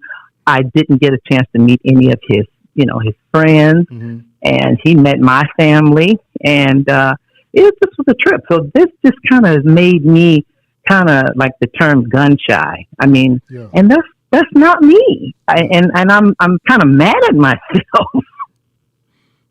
Well, don't be mad at yourself. What you have to do is you just have to chalk that up to experience and leave that in the past. Because if you don't, you got to bury the things that are in the past and let the past be the past, and then just start from this day forward, just saying that'll never happen again. Yeah, yeah, and that's why I bought your book. I haven't completed it yet, but Thank you. you're welcome. But it's just like I need to really reprogram myself, and that's why I listen to you and try to catch you live, read the book because I can't believe this that I'm going through this at 64 years old. Mm-hmm. I mean, and he would come over and visit me. He would never let me, know where he lived. And, because he brought his bag into my house, when he would leave, I'd go through it. I saw he had 3 different bottles of the Viagra you mentioned. I'm like, what is this dude doing? So I was like, you know what? You can't tell me where you live. I didn't want to tell him that I went through his bag, but like I said, it's in my house. I can look at what I want to look at. But he had 3 different bottles. Yeah. And I was just like, and he wasn't attractive. And my kids said, "Oh, Mama, you still dating Benson?" He's from Louisiana too. He's from Louisiana. Wait, say that again. Mm-hmm. Say the He's Louisiana. from Louisiana. Oh, is he? Mm-hmm. And an attorney. I mean, I thought this dude was, on the above board. I mean, in church and everything. I mean, that don't matter about church. I get it, but I'm just saying I didn't see signs that okay, this dude is a flake or one of the F boys that you talk about. It just all seemed like it was okay, except for him not. That just killed me. He wouldn't tell me where he lived. Yeah. Yeah. Yeah. And I knew he was divorced. So I like I said, at this point now, I'm just taking baby steps. I don't even want to get out there. I mean, I want to, but it's like, this is ridiculous. Yeah. So I was just saying in my comment, not to interrupt you, I'm sorry. I was just saying in my comment that I finally get it. I've heard you say many times to give the email address. Yeah. And that's where I'm starting from. I'm doing that because I have to do something different so I can get different results. Yeah. Yeah. See, what's your name again? Denitra Smith. Denitra, once again, thank you for calling. See, the email puts, as I said earlier, it's going to weed out the bad guys. That's the beginning process of weeding out the bad guys and elevating the good guys. But the other advantage that an email does is it puts a man in compete mode. Yes. See, you cannot put a price tag on a man that's in compete mode because when we are at our best when we are competing for you. That's when we are at our absolute best. When you put us in compete mode, but you got to have those small things in place that'll put us in compete mode. You're right. Yeah, you're right. Yeah. Because we immediately went into a in my mind exclusive relationship. We discussed it. We talked about it. But he had also told me, I'm in no rush. I'll follow your lead. That's what he told me. But seeing all them pills, 3 months down the road, I realized why. Yeah. He was probably going someplace else too. Had to be. Not probably. See. Yeah. See, right.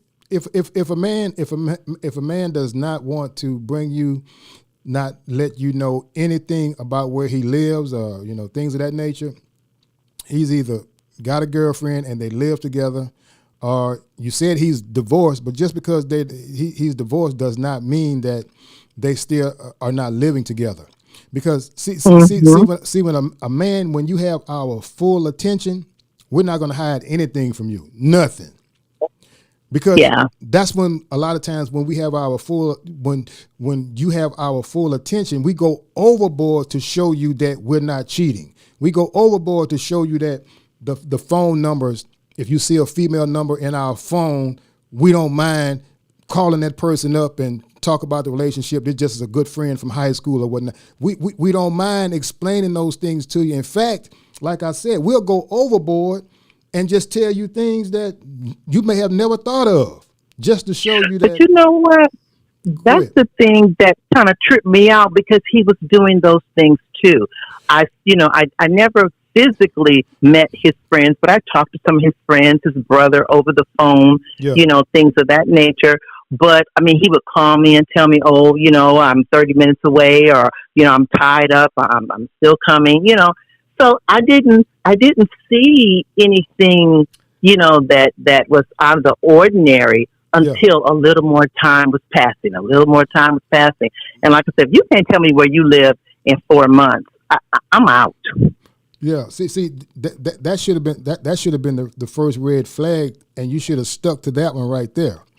Because again, Yeah, you're right. yeah. See. That's major. That's major. Yes, it is. When someone does not want to tell you what they live, and they don't have a problem coming to your place.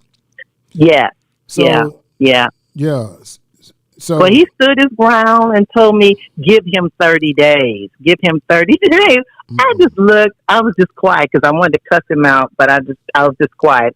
And I just walked him to the door. And that was how that ended, because I'm like, I can't say anything else to this man because it's wasting my time. I've wasted 4 months. yeah, yeah, yeah, yeah. Yeah, so, Denitra, it sounds like you what happened is you fell into what I one of the terms that I always talk about when I do my shows or whatnot.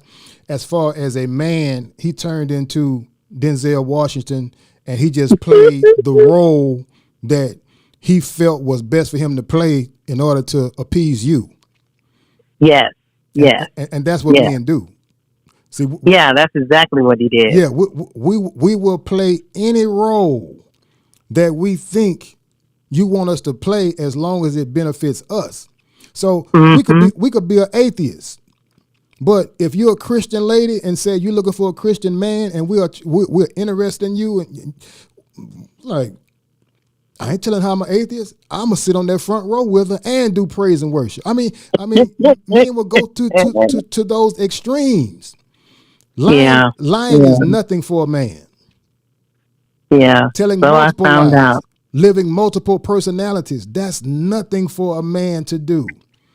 When he has sex and games and conquest, things of that Mm-hmm. nature, that's nothing. So Yeah. if a man has to lie and say, okay, if I'm honest with her and tell her that I'm actually living with the woman, if I'm honest with her and tell her that, there's a good chance she's gonna walk out the door and slam the door and say, "Don't ever call me again." So I'm just gonna True. hide it because I don't want to risk losing her, and I'll just make sure that she never finds out where I live. Because she finds out where I live, she'll see this other woman who comes and goes when she pleases, or could be my ex-wife, even though we're divorced on paper. Could be some financial Mm-hmm. problems. She still lives at the house. So I mean, it's Well, a you lot know of things. what? But I guarantee you, there's a female in that house. Oh yeah, Yeah, I wasn't that vested, to that point where because I looked up the house, saw where he lived and everything, but it I wasn't even that vested in it for me to like drive by or go see. I'm not that type, yeah, I'll check out before I do that, which is what I decided to do. And just very quickly, because I don't like the other callers say, I don't want to hold you up or anything, but like I said, I just moved from California to Texas less than 2 years ago. And and something else happened to me before this last situation. I think that's why I'm just like have to start from square one. tell us. As soon as I arrived, a man that I had met over 40 years ago, I told him, like I told everybody, I'm leaving California, going to go to Texas, get my house set up, wait till COVID is over, and meet me some nice Southern gentlemen. That was my plan. But, we didn't know COVID would still be going on. Mm-hmm. Long story short, the guy I met 40 years ago, he's like, oh, no, you're not going to meet anybody. We've always tried to hook up, so just let me show you. And because we were friends, I'm like, okay, at my age, like I said, 64, love is not number one on my list. So we started, dating, and, he started showing me that, everything was going to be all right. The man put me on his medical. He introduced me to his church members. I mean, he told everybody. Yeah. We got engaged February 14th. Yeah. Do you know, I told him, I said, well, we're not being intimate, not sex. There's no intimacy because there's a difference in sex and intimacy. He ended up telling me, well, things are moving too fast and I don't think I want to do this. What happened? So we broke up. Mm-hmm. I was only engaged with him for 2 months. He's never been married, 65 years old, and I think he just got cold feet. And so I was okay with it. Still could have been his friend, Yeah. but decided like, okay, it's cool. So then, like I said, about 4 months later, I meet this other guy. So I'm shell shocked now. Mm-hmm. Mm-hmm. You know, I mean, men are too much. Y'all, they too much. Well, let me just say this. Yes. I don't know you. All I know is, what you've revealed to me. Mm-hmm. But I don't know how you look, anything like that. But I know one thing. I know one thing that stands out about you. Well, there's several things that stand out about you, but there's one in particular. Okay, I'm listening. Right. And that one in particular is when you tell a man that you live the majority of your life in California and you move to Texas. Okay. The first thing that pops in a man's mind is dollar signs. I'm just being real with you. See, I don't even know you. I don't know you. Yeah. But you're right. When you say you moved from California to Texas, I'm a man. I'm just being real with you. Mm-hmm. The first thing that popped in my mind is you loaded with money. Mm-hmm. I don't know your situation, but I'm just trying to give you a perspective from a male perspective. That's what pops into our mind because men, we pay attention and we very calculating. Yeah. Every move, our plan A is predicated on the results that we want in plan B. So I understand. I want you to be very careful about revealing to someone that you're from California and you relocated to Texas, because men, we instantly know, okay, you spent all that time in California, you relocated to Texas, you loaded, you got money. Okay, I'm gonna leave that out. Yeah. So I just want you to think about that because I don't even know. Of course, I don't know your financial situation. Right. But men, like I say, I don't have a dog in the hunt. But men who are out there and they trying to come up financially, as soon as they hear that, because they know the cost of living in California is much higher than Texas. So the first thing pops in their mind is you had a big old house in California, you sold that house, you came to Texas, and you bought a house cash money. I don't know your situation, but that's how. I'm sorry. Go. No, I'm just laughing because you're right. Because the guy that I only dated for 4 months, when he came to my house, I mean, I do interior decorating, so he was just like, "Oh, I just love your house," but he never asked me for any money or anything like that. I mean, true enough, we were intimate, during that time. Yeah. But I mean, he was always putting out. But I realized that's what he had to do to keep me doing what I was doing. Yeah. Yeah. Mm-hmm. Yeah. Oh yeah, I'm learning at this old age. So you call yourself an old fool, I am too. But I'm gonna get it right. But I'm gonna let somebody else call. And I just want to say thank you. I got your number in my phone. I may call you again on the side. No, that's fine. Yeah. Do that. Okay, I will. Thank you. All right, you have a good night. Okay, bye-bye. Thank you. Right. Let's see. Taj the Great One said, these men got plans. Ooh, do they? Man, one of them cats down here in Louisiana took my cousin from California so fast, and she spent. Let me, how much time I got? All right, phone line is open. Anybody want to call in? Let me tell you a quick story real quick.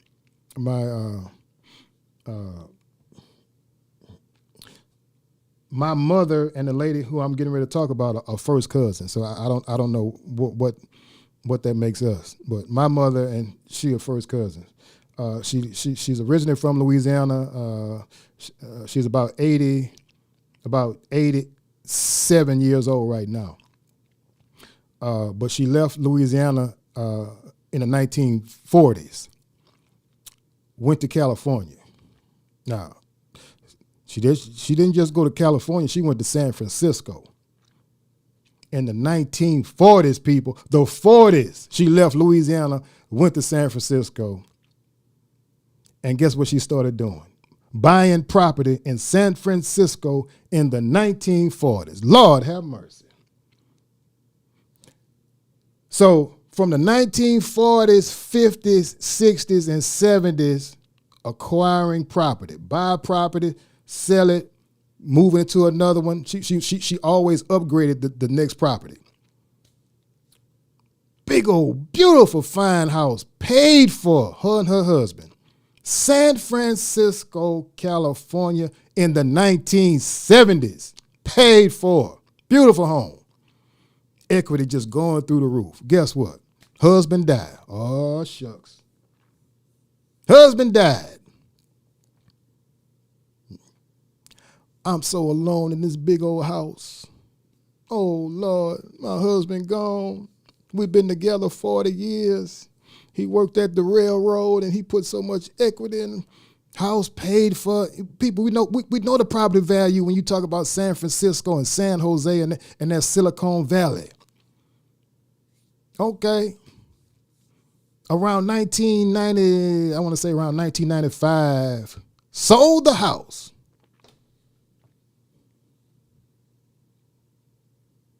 Sold the house, moved back to Louisiana. Pockets so fat from that big old house, from the sale of that house. Bought a house, a fine house here in Louisiana, cash money, had so much money left to play with. Here come this slick talking dude from Louisiana. Ran up on my cousin, and he could spot the V word a mile away. What is the V word that I talk about a lot? Vulnerability. He spotted my cousin was vulnerable. Well, my name is such and such. My husband died. You know, I've been a widow about 15, 20 years. I moved back to Louisiana, sold my house in California. Rewind that. You did what? Yeah, I sold my house in California, moved here to Louisiana. Now, the house she bought down here in Louisiana was about 7,000 square feet. Big old, beautiful home. Cash money. And so much money left to play with. Dude down here in Louisiana saying, ooh, I got one. I got a big fish on the line. Let me reel this fish in. She's older. She's vulnerable and she got money. Let me reel this fish in. And reel my cousin in. Let's get married. Uh-oh. Walked down the aisle, got married. They sit in that big old 7,000 foot square home. One morning he wake up and say, ooh, this is a beautiful home. But we could do better. With your money now, baby. With your money, baby. Not mine, because I ain't got nothing. He ain't had nothing. It's a beautiful home, but we could do better. Let's sell this home and get a bigger home. But guess what? The bigger home is going to have my name on the deed. Because this one I'm living with you right now, my name ain't on that deed. So if something happened, your daughter can get claim to this house. So let's sell this and get a bigger home where my name and your name is going to be on the title. Okay, let's do that. Damn. And boy, my cuz stuck right now. Because she done got sick. She up in age. She can't do for herself. And all he doing is just sitting back. This dude so bold, he tell the family, her own family, y'all can't come, you can't come see your own mama and your auntie. Nah, you ain't coming up here. My house. Well, we want to come see our mama for Mother's Day. Nope, you can't come. Man, they got some sharks out here, man. I hate to see my older cousin get, it turned out like that. Let me get this phone. Hold on.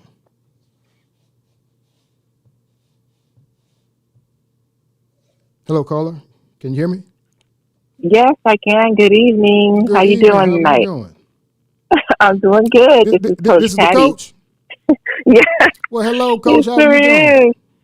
Oh, I'm doing wonderful. Doing wonderful. I'm trying to get rested up. I'm about to fly out tomorrow on a trip, and I said, you know what? I I cannot believe what you're saying about these people from California. Come on. I said I learned something tonight. Is that what people really think? That, coach, I got to give it to him real. That's Wow. the first thing that pops in me and mind. You have money. Oh.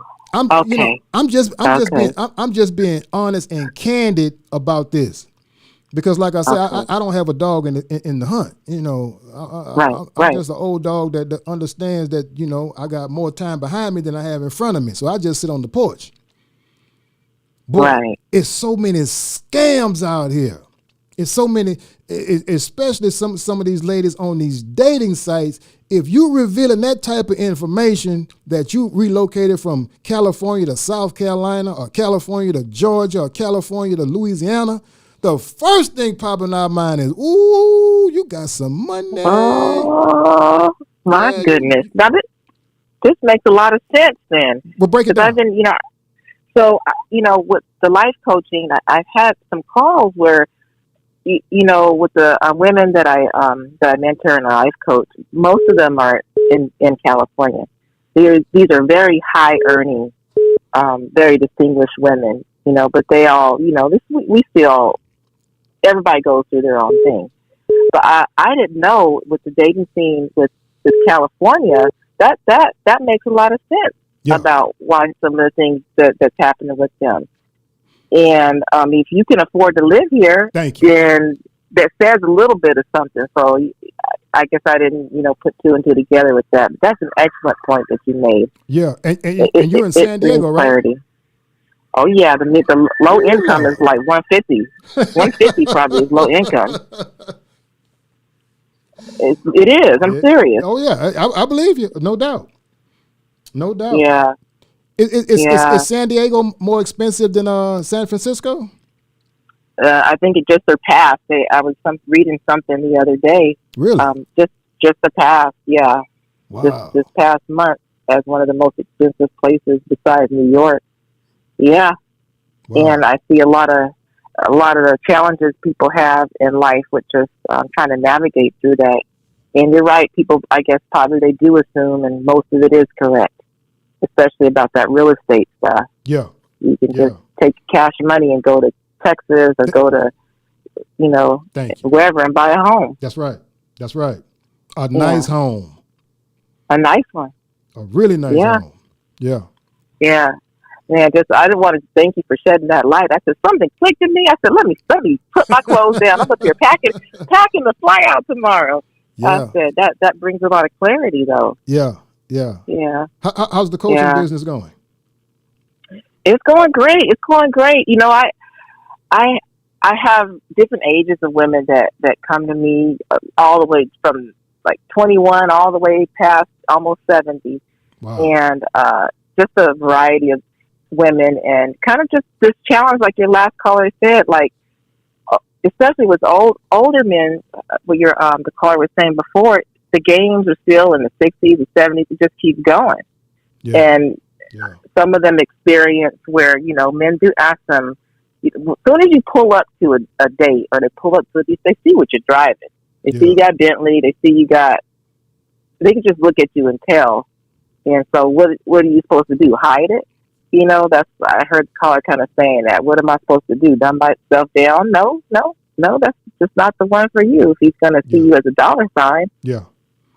But one of the things because I had a conversation with a client last week, and with all this vetting stuff, everybody has their own thing that they're talking about and what you're supposed to do, how you're supposed to do it. And I said, how about you just test a man's self control? Like, Wow. how about that? Mm. See if he control himself in his singleness. That's If right. he can't control himself in his singleness, what makes you think he's going to control it in marriage? Amen. And so, remember the other week I was talking about just abstinence and the process of proving a man. I still kind of I'm holding my guns to that because there's something that he said. If a man, has sex with you, leaves 15 minutes later, he doesn't love you. His heart is not invested. That's right. So, a wise woman tests a man. She see how he moves. She see how he shows up. This tests his self-control. And if he has that same energy that he just keeps all along, then maybe you're on to something. That's right. And you can think to yourself, well, does he where is his heart? How is his heart's posture? Yeah. And where is he headed in life? And that's right. Would you want to connect yourself to someone with his energy and align it with yours? And so, yeah, there's a lot of things to be thought of. And when people think about relationships, it's just a merger of individuals. Marriage, creates something greater. Yes. But yeah, I say if you wanna really test it, see how how you guys how your futures line up together, mm-hmm. and how he expresses himself as an individual. And then a lot of times, I hear like clients say, "Well, I can't really express myself to him because I feel like maybe there's some jealousy or some resentment." But I'm like, if a man can't handle you expressing your dreams or your vision of your future, then he's not the man for you. That's right. That's a great point. It's just, yeah, his life is not going to accommodate you. He's playing games. Right. Yeah. And so, yeah, I just see a lot of this, and it's very frustrating. I sense the frustration from a lot of different women, and yes. you don't have to hide who you are. You've been you've made it to a certain point in your life. You don't have to dumb yourself down. That's right. But what you can do is prove a man's authenticity by the restriction of your body. That's right. That's right. Amen. That's right. And then, yeah. That's right. That's a great point. Test them with some hard questions. Ask them some hard questions. And if a man's not comfortable with your questions, then how do you know? Then is he the one for you? How do you know you can even trust him? That's right. Probably not. Maybe. I'm not a man, but you can chime in on this. I think a real man understands you cannot trust him unless your questions are answered. That's right. And why would a man be skirting around a question? Yes. Especially about where you live. Yes. Who does that? Yeah. And so when a woman asks a man questions, it's not like to be digging or prying. When a woman's serious about what she's doing, she does it for genuine understanding. That's true. She's trying to work her way to a place where she can trust you. Mm-hmm. And, so keep asking those hard questions, and you'll find out if you have a leader, a husband, or a player. That's right. Amen to that. Yeah. That's right. But, mm-hmm. Because I feel, You coming down this way for the Essence Festival? Yes, I am. I was there last week for a different festival. What was that there? For the Mother's Day weekend. I had tickets to the Jazz Fest. Was that? Yeah, that was last weekend. Oh, you were here for Jazz Fest? Yes, I was. Did you enjoy it? I did.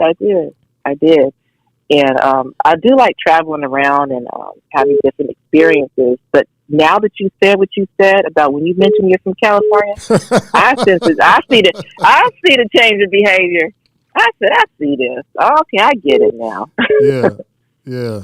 But yeah, the questions, I think if women kind of stick with those questions, I would kind of think, wouldn't it be an honor to answer a woman's questions? Because it kind of shows that she's inquisitive about you. That's right.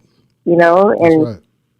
she lists to you as important, or maybe someday being an important person in your life, mm-hmm. because questions reveals motives, right? Yeah. And so it's already hard for kind of people to let their guard down, and so hopefully men will see this questioning not as something that's that you're prying against, but something that you're doing out of just being sincere and genuine. So. But yeah, I don't know what your thought is on that, the whole testing. No.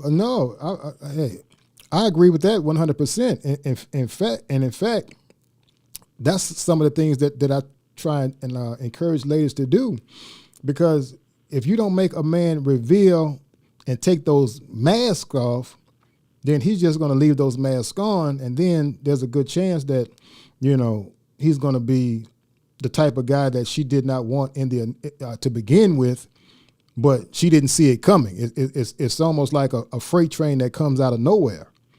But Right. you got to make a man reveal who he really is in the initial stages, and asking those type of questions like that. You know, that's one of the best ways in doing it. Right.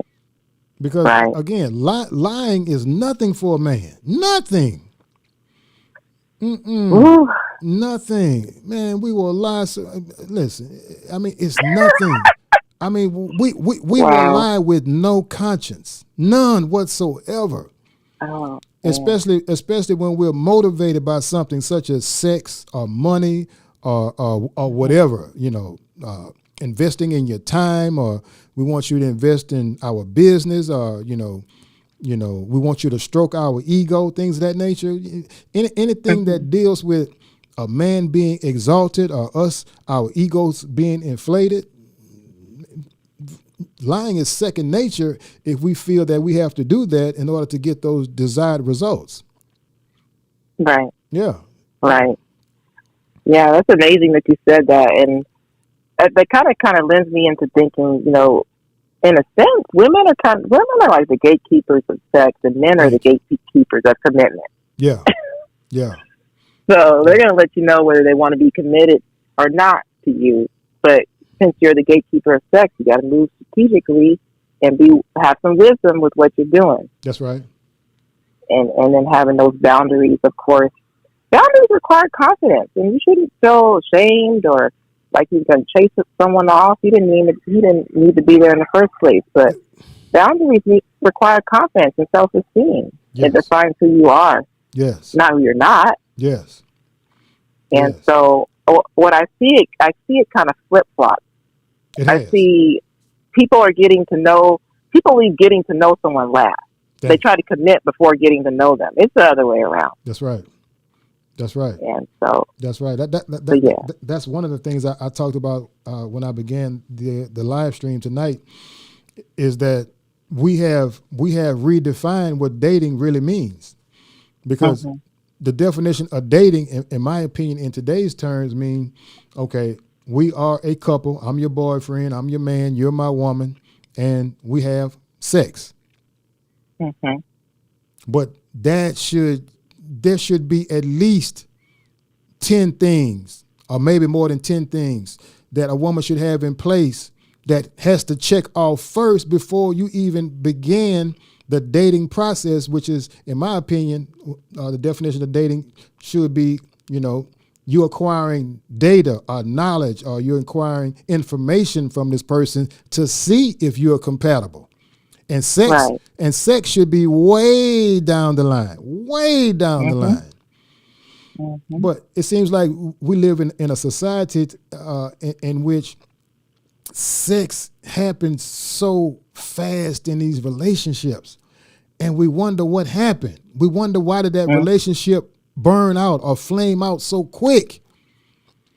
That's because in a lot of instances, the man was only interested in sex the whole time. Right. But he may have presented it in a different way, that he was interested in a relationship. And so again, when a man has an erect penis, lying, that just comes with it, as long as his sexual needs are being met. And sometimes when those covers are revealed, and that true nature of that man is revealed, sometimes the damage has already been done, and the man is ready to move on and just say, well, had a good time. Hope you got yours. Bye. Right. And I just see so many ladies who are falling victim to that, and I just hope that, you know, this type of behavior can change, because this hookup culture that a lot of people have in place in today's world, man, that thing's just gonna leave a lot of heartaches, pain.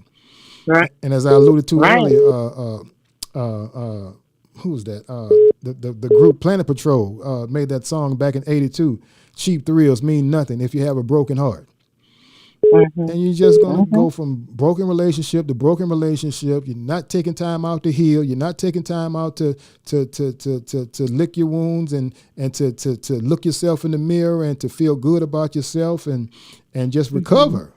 You know, just jumping in another relationship, rebound. Okay, I met Mr. Right, but all he is just another image of the previous guy you were dealt with, just in a different body. And as I always state, all of them are going to come at you all of them are going to come present themselves to a woman as an angel, as an ideal guy, as the best man in the world. All of them are going to do that. Why? Because they've practiced that thing for so long, they got it down to a T. They have rehearsed their lines. They have rehearsed their counter lines. Whatever you counter with, they have rehearsed this so good. They can. Some of these guys, all they need is 3 minutes of your time.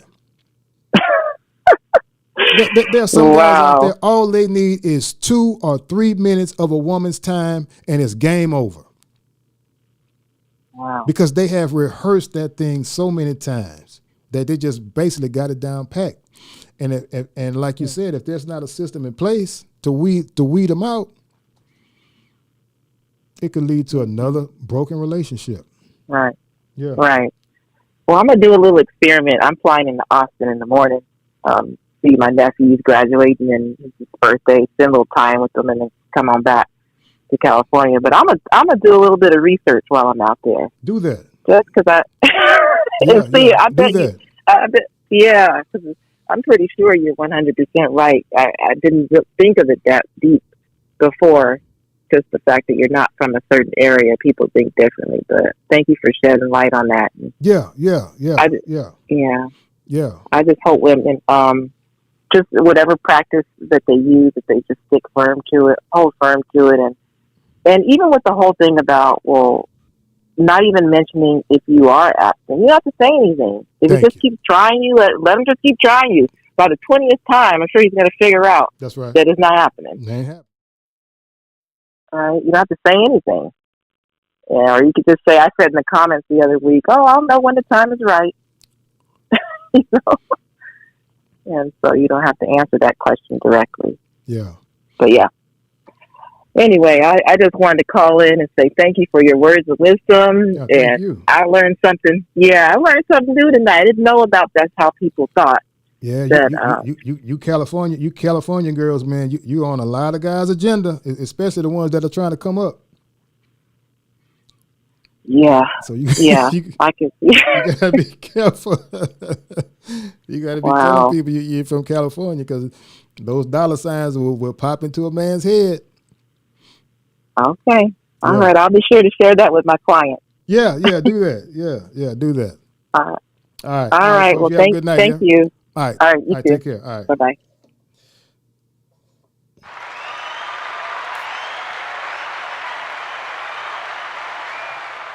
All right. That was an excellent call from Coach Patty. Let me get this other line.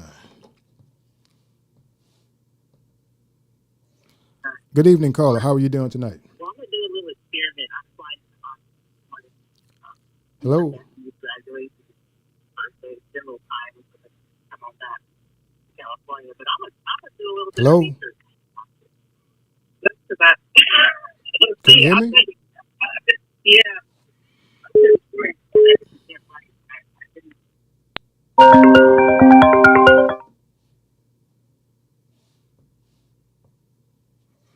Hello, caller. Can you hear me? Hello? Hello? Yes, can you hear me? Yes. How are you doing? What is your name and where are you calling from? Wait, firstly, I need to make sure because I'm watching. Is this elderly advice? Yes, ma'am, it is. Okay, I wasn't sure for a second because you sound a little different on the phone. Oh, okay. So I live in New York, upstate New York. Okay. I am a college student. I am 24 years old. You said you're a college student? Well, I'm graduating in 7 days. So I'm almost done being. Thank you. Firstly, I just wanted to say thank you so much. I know you always start off your videos by saying thank you, but I just wanted to do the same because I discovered you like a week after you created your YouTube channel, and I've been following you ever since. And it's amazing how much your viewership has grown. Thank you You so much. really are doing God's work out here. Thank you so much. I really appreciate that. Yeah.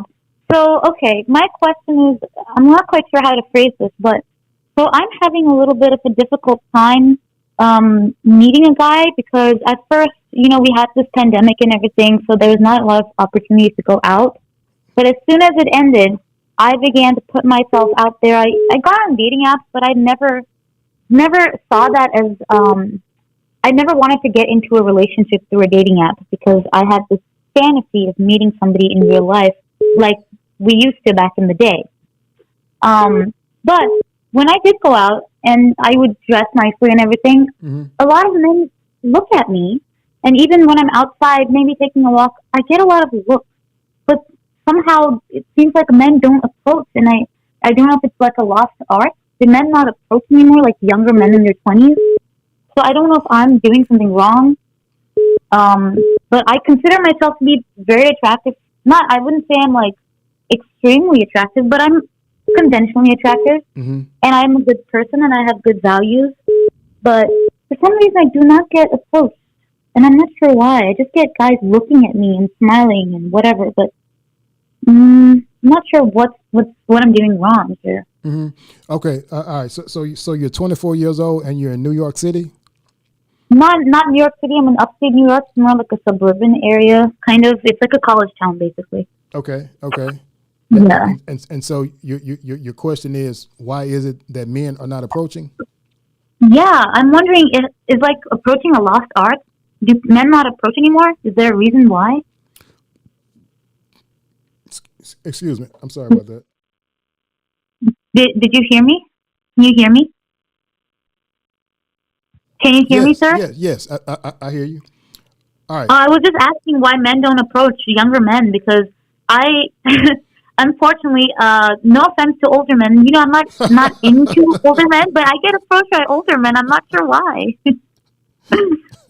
They'll tell me I'm pretty. They'll ask me for my number, but I don't want to go out with an older man. I'm looking for a long-term relationship with someone that's around my age. Of course. Yeah. All right. So what is it with younger men these days? All right. Are you able to see me on the screen?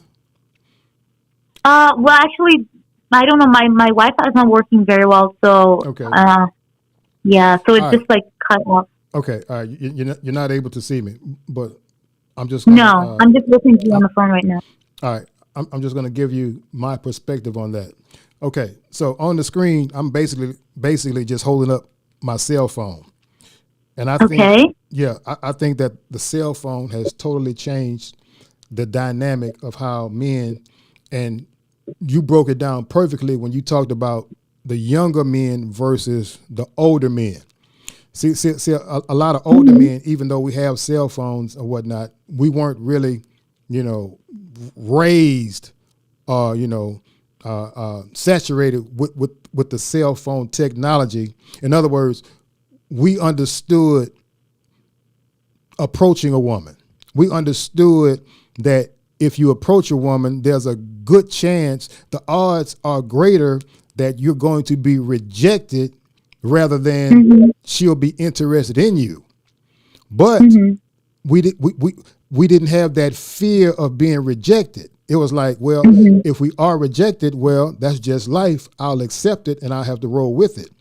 I think with the younger guys, the guys, as you talked about, 27 on down, those guys grew up with cell phones pretty much their whole lives.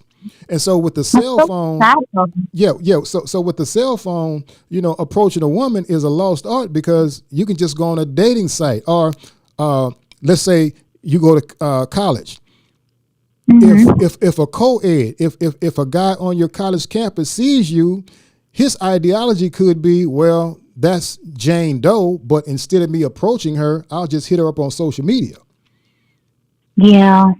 So I'm pretty sure on social media you get some guys DMing you or things of that nature, right? Well, yeah, sometimes I do. I mean, it stopped because I'm. This might be mean, but I'm not into younger men. I'm into men who are my age and older, like above, at least up to 5 years older. And a lot of college age men seem to be, a lot younger than me, Yeah, 22, 21. So I'm not really interested in that, but I understand. still, I'm sure that there's like middle, what's it called, mid 20s Yeah, men in this yeah, town. It's not like they're extinct. yeah. See. Again, I think it deals with a lot of men your age have a fear of being rejected because at the end of the day, nobody wants to be rejected. But I strongly feel that older men, our fear of being rejected is a lot less than a younger man. And then with the younger men, the guys who are in your dating category, your dating age, the second thing is the cell phone. Yeah. Their ideology is, well, why should I approach you and I can just hit you up on social media. So that's just my take on it. But I mean, it's only a matter of time before you find Mr. Right and he actually approaches you. Because trust me, the guy who's interested in you, the guy who, when he first makes eye contact with you and he looks at you and say, wow, that lady she's a lady who I have to. It's mandatory that I get to know her better. See, that guy is not going to care if you reject him or not. He won't care if you're in a room a room that's crowded and he's walking across from one part of the room over to where you are, and he knows that people are watching him walk from one part of the room to where you are, and he strikes up a conversation. See, that guy, he's not going to have any fear, or he's not going to have any doubts about approaching you, in a one-on-one situation. And that's what you want. See, you want a guy with confidence. Yes. So you may be, I'm thinking that, guys are noticing that you're attractive, but it has nothing to do with you. I think a lot of guys just don't have that confidence to actually get up and, walk across a room and introduce themselves or just walk up to you and just cold approach. That takes a lot of confidence. It really does. Yeah. And a lot of older men, we were, older guys, were groomed to do that. But this younger generation, go ahead. I'm sorry. I just also wanted to tell you a quick experience that about a month ago, I heard that you were, one of your videos said that men really love to see women in dresses and heels. You're advocating for that. So I was like, okay, I'll try it out. And I had this very cute, firstly, I'm not a white woman. I'm a brown woman. I'm not going to specify my ethnicity, but and I had this brown dress with white flowers, and it was just short enough and just long enough to be pretty and decent. And I put on some heels, and I went to church that day, and I thought, okay, I'll walk around town after church, test it out. Oh my goodness! And I had my hair curled that day. The amount of men that were like slowing down their car and looking out the window at me was insane. But at the same time, it's sad that I did not, men were just looking. They just used their eyes. They didn't get up and, approach or stop me on the street while I was walking around town. None of that. So that was just a little disappointing because I know that it validated the fact that I know that I'm attractive, but what's the point of being attractive if you can't catch any fish with that bait, Well, you can't throw in the towel on that one occasion because you said for yourself. It was just yesterday. It was yesterday? Yeah, because it's been too cold up in upstate New York to wear a dress for the longest time. Yeah. So it's finally been warm recently, so I tried it out yesterday. Yeah, but did you notice the difference though? I absolutely did, actually. Yeah. So I've never been looked at like that when I wear leggings or jeans or just a t-shirt. No, I have not received that much attention before. Exactly. So don't let that one day be your sample size. You notice that you got the attention. Keep doing it, because I promise you. See again.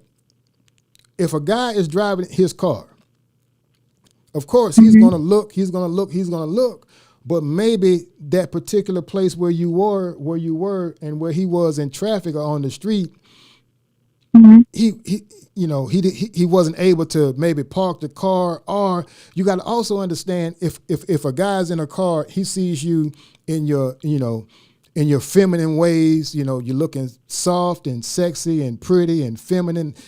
See, a lot of times Mr. Right could be in that car, but he doesn't want to come across as being creepy. So sometimes that timing can be off by about 5 minutes where he's in the car, because a lot of guys think that, damn, she's a pretty feminine woman. I don't want to come across as being some type of creep and try and talk to her from my car and say, hey, come here, or blow the horn.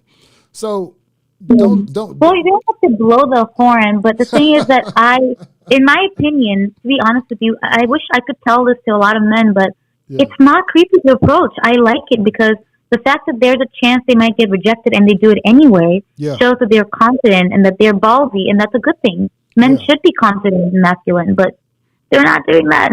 Yeah. Listen, let me tell you something. And I don't want a passive man who doesn't go for what he wants. I'm not interested in that. What's your name? Masculinity seems to be. Oh, sorry. My name is Carla. Carla.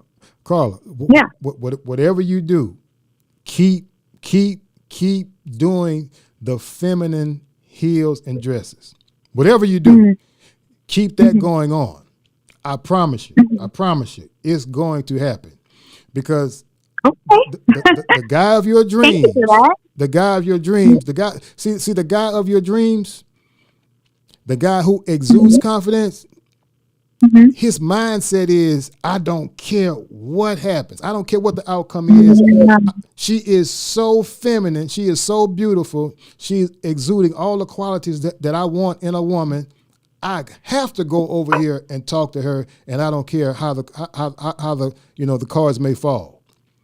So keep doing that. I promise you, it's gonna happen. But please, whatever you do, one day, that's too short of a sample size. You gotta keep doing it. Thank you. I lost confidence after that, and I was like, okay, I don't know if it works, so I stopped. But I'll keep doing it. It works. It works. So don't be afraid to wear that outfit in a grocery store. Don't be. Oh, see, that's what I was going to ask you, because I did want to go grocery shopping. I got on a bus for that, and I thought maybe I'm too overdressed. No, it ain't. Nope. No, it's not. No? See, let me tell you why it's not overdressed. Anything that exudes feminism is not overly dressed. See, as long as you are exuding your feminine nature, that's what attracts masculinity more than anything else. The leggings will not do it. The leggings will do it. Let me take that back. The leggings will do it, but it's not as powerful as the dress, the skirt, the heels. So why is that? I'm curious. If I could pick into your male brain for a second here, if you don't mind. Go ahead. Why is it that the skirts and dresses have such an effect, and a man views you as more feminine, or views a woman as more feminine? Yeah, because it's showing. See, it's showing your soft side. Okay. See. When you're in your workout attire, are you feminine in your workout attire? Yes, you are. But it's not showing you as soft as you being in a skirt or a dress and some heels. That's showing you that's exuding all your softness. And that's what a man is looking for when we talk about femininity. Softness, meekness, being humble, things of that nature. And so, again, you can have on your tights and your workout clothes or whatnot. You're still feminine, but it does not exude femininity more than a dress and heels. No way. No way. Ask 10 men that question, and I guarantee you all 10 men are going to tell you the same thing. Because nothing attracts masculinity more than femininity. Nothing. Okay, but in your experience in the last, let's say, 20 years, do you think that masculinity is something that's becoming extinct. Hell A lot no. of men are so soft these days. You don't think so? Masculinity will never go extinct. Good. Okay, that's good to know. Never. I'd love to hear that. No, because it's built in our DNA that it'll never go extinct. That's good to know. Love to hear it. No, never. But all I'm trying to get you to see is keep doing what you're doing. You talked about the looks that you got. What's going to happen next is the approaches are going to start happening, but just put yourself in the right position. That's why I said grocery store. Yeah, Grocery store. That's true. Shopping malls. Strip malls. Things of that nature. Passing by, a cigar bar. Things of that nature. Not saying that you want a guy who's smoker, but I'm saying places that a lot of quality men frequent a lot. Oh, okay. Steak houses, things of that nature. High end restaurants. Go start sitting at those type of places and exude your femininity and watch. Just watch. Okay. Find the most expensive steakhouse in your city. Find the most expensive Asian or Chinese restaurant in your city. Find the most exclusive high-end mall or shopping plaza in your city. Watch what happens. And you hit them with that femininity. Now I need a follow-up. It's gonna come down to the places that you frequent. Now, let's talk about the flip side. Now, if you wear that to a pickup bar, what the hell you think is gonna happen? You go to a pickup bar. Come on, let's be real for a minute. What do you think is gonna happen? Well, men are just looking for one night stand or something. Answer the question. Wait, I'm sorry. Could you repeat the question if you don't mind? Yeah, if you wear your skirt, dress, heels, you're exuding your femininity, and you go to a bar, in particular, what's known as a pickup bar, what do you think is going to happen? Well, I'm not sure that men would be interested because I would not come off as easy, I'm assuming. Yeah, okay. My point is, hell yeah, they're going to be interested, but it's going to be the wrong type of men. Yeah, that's true. I'm just trying to get you to understand, put yourself in the right places, the right situations. Yeah. Where you can meet the quality type men, in your age group that you like. And stay away from the opposite type of places. Okay. But I also have a question, another follow-up question. You mentioned, I remember you said this, you should not be smiling at them from the get-go because they shouldn't have to see all your 32 teeth. And I thought that was funny, but at the same time, I've been told that one of my best features is my smile, but if I don't smile, I look angry. A lot of friends that I've had have been intimidated by me when we first met, only because I have a resting bitch face, not because I'm mean. Yeah. So I don't know how to not look mean when I'm not smiling. Yes. See. What I meant is, and you touched on it. I mean, nothing is wrong with smiling, but don't overdo it with a smile that shows all of your pearly whites. Because if you're showing all of your pearly whites, the first thing that pops in our mind is you are very interested in us. And that's what... And you're not supposed to know that? I'm a little confused. I'm sorry. I don't quite understand then. Are they not supposed to know that I'm ever so slightly interested? Okay. Let me help you out with that. All right.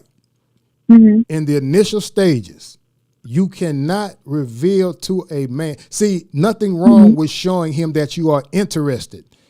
It's a thin line between showing a man interest and then just revealing that you are totally head over heels for him. That's right. The latter. Yep. See, you can't. I don't care how attractive you are to him. If you're attracted to him, there's nothing wrong with that. That's human. But you cannot reveal that you are overly attracted to him, even though you may be. So there's nothing wrong with being attracted to him, but you can't let him know that when you first meet him that, you send him a text that says, every time I hear your voice, I just feel a tingle coming up my spine. Hell no. Oh my God, no. No. No, that would be a bad idea. Even though you get a tingle up your spine when you're around him, nothing wrong with that. Mm-hmm.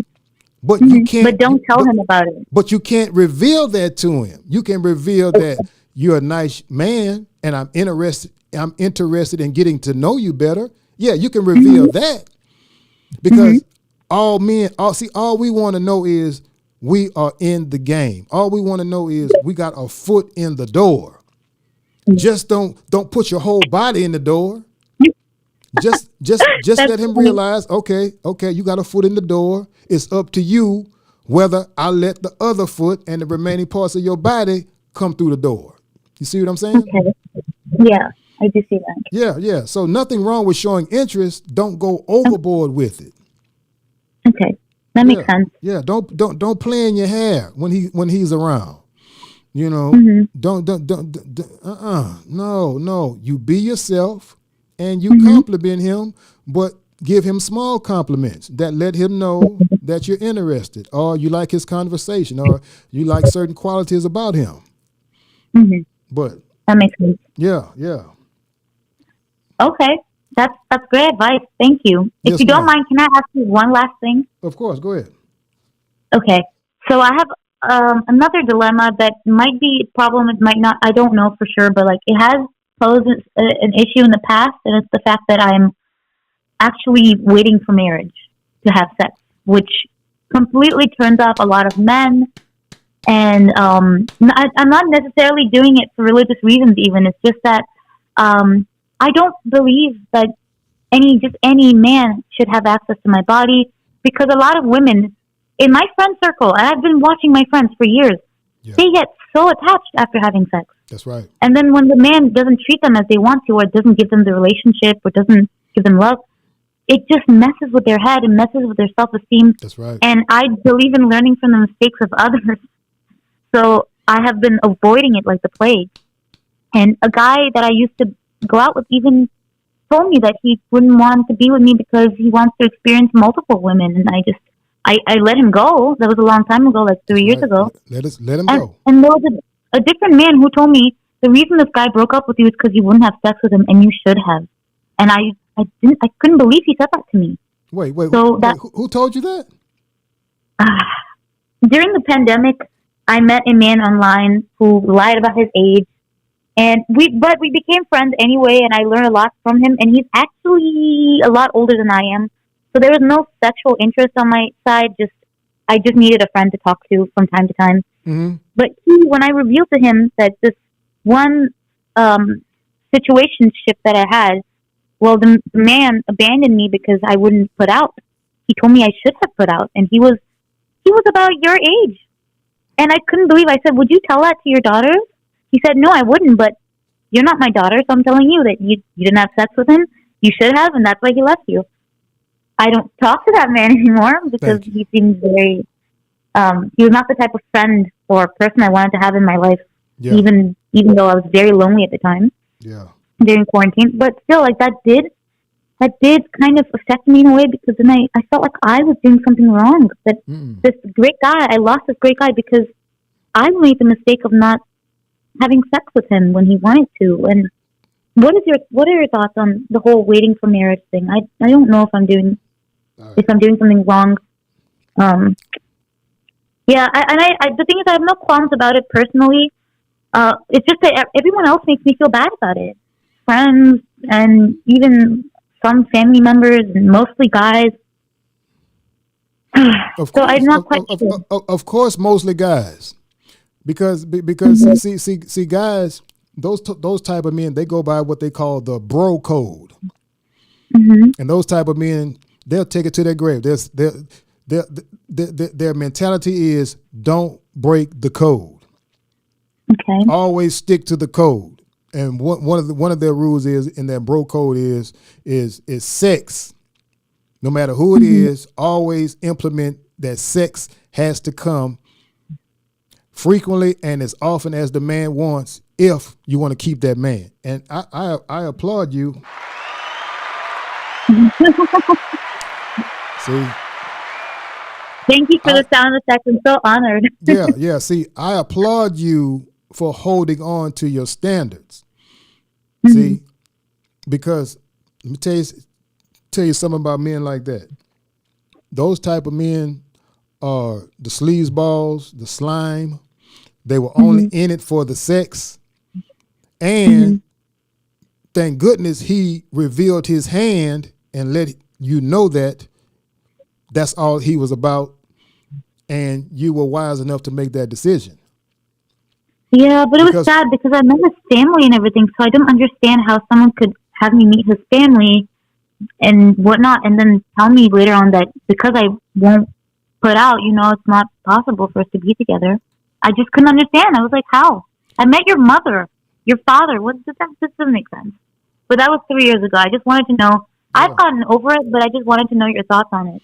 No, you handled that perfectly because see, there are so many women who are falling victim to what you just described.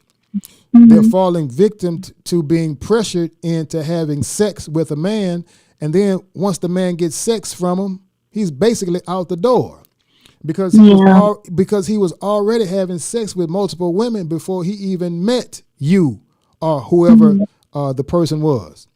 And to be fair, both of us were virgins. I was 20 years old and he was 22 or 23. Yeah. And he had never been with a woman, and I could tell by the way he acted. He was a very shy guy. But he was a masculine man in the traditional sense, but he was a stoic person as well. Yeah. So he felt like he didn't have the traditional college experience, and so he wanted to. And I didn't understand why, because I was okay with being with one man for the rest of my life. Yeah. But he wasn't okay with being with one woman. Yeah. See, you got to be careful in that age category that you're in, because the age category that you're in, you're dealing with men in their sexual peak. See, we all have access to a biology book. And when you're dealing with men from the ages of like 16 to like 26, they are in their sexual prime. They are hot as a firecracker. They can have sex multiple times within, 2 or 3 hours like it's nothing. So to be fair, most women also in that age group, I'm not going to lie to you. I'm not a prude. Yeah, I may have been waiting for a long time, but I also have those needs. I would love to if I got married, I would love to. I would not be the type of person that holds back from that. And I know I have a very high libido. It's just, why is it that I can control it, but men cannot? Well, listen to what I just said. Now, men, we are human, but we also animals too. And we also have that natural instinct to have sex. Now, I'm not saying that you should give in. I applaud you for that. I encourage you to hold on to your convictions. But again, if you strip away a man's mind and our rational thinking and our ability to problem solve and all that, you're dealing with an animal. You're basically dealing with a dog. And so that natural, listen to me. See, that natural instinct to have sex, you don't go to class and learn that from a man's perspective. It's there. And as I said, in your age category, you're dealing with men in their sexual peak. Yeah. That's what you got to understand. You're dealing with men in their sexual peak, in their sexual prime. The guys that you are dealing with will never be able to perform sexually when they hit their 30s, 40s, and 50s the way they can perform right now. So a lot of that stuff is just pure sexual desire and testosterone flowing through those guys. Those are the ones that you got to weed out. Because if you don't understand that they're in their sexual peak, you won't understand why so many girls your age are just being bombarded with sexual requests from guys in that age category. Because they're on fire. They're burning. They're burning with lust. Older guys, we're on fire, but we don't have that 3-story 12 alarm fire like those guys in their 20s, in their teens. That's a whole different animal that you're dealing with.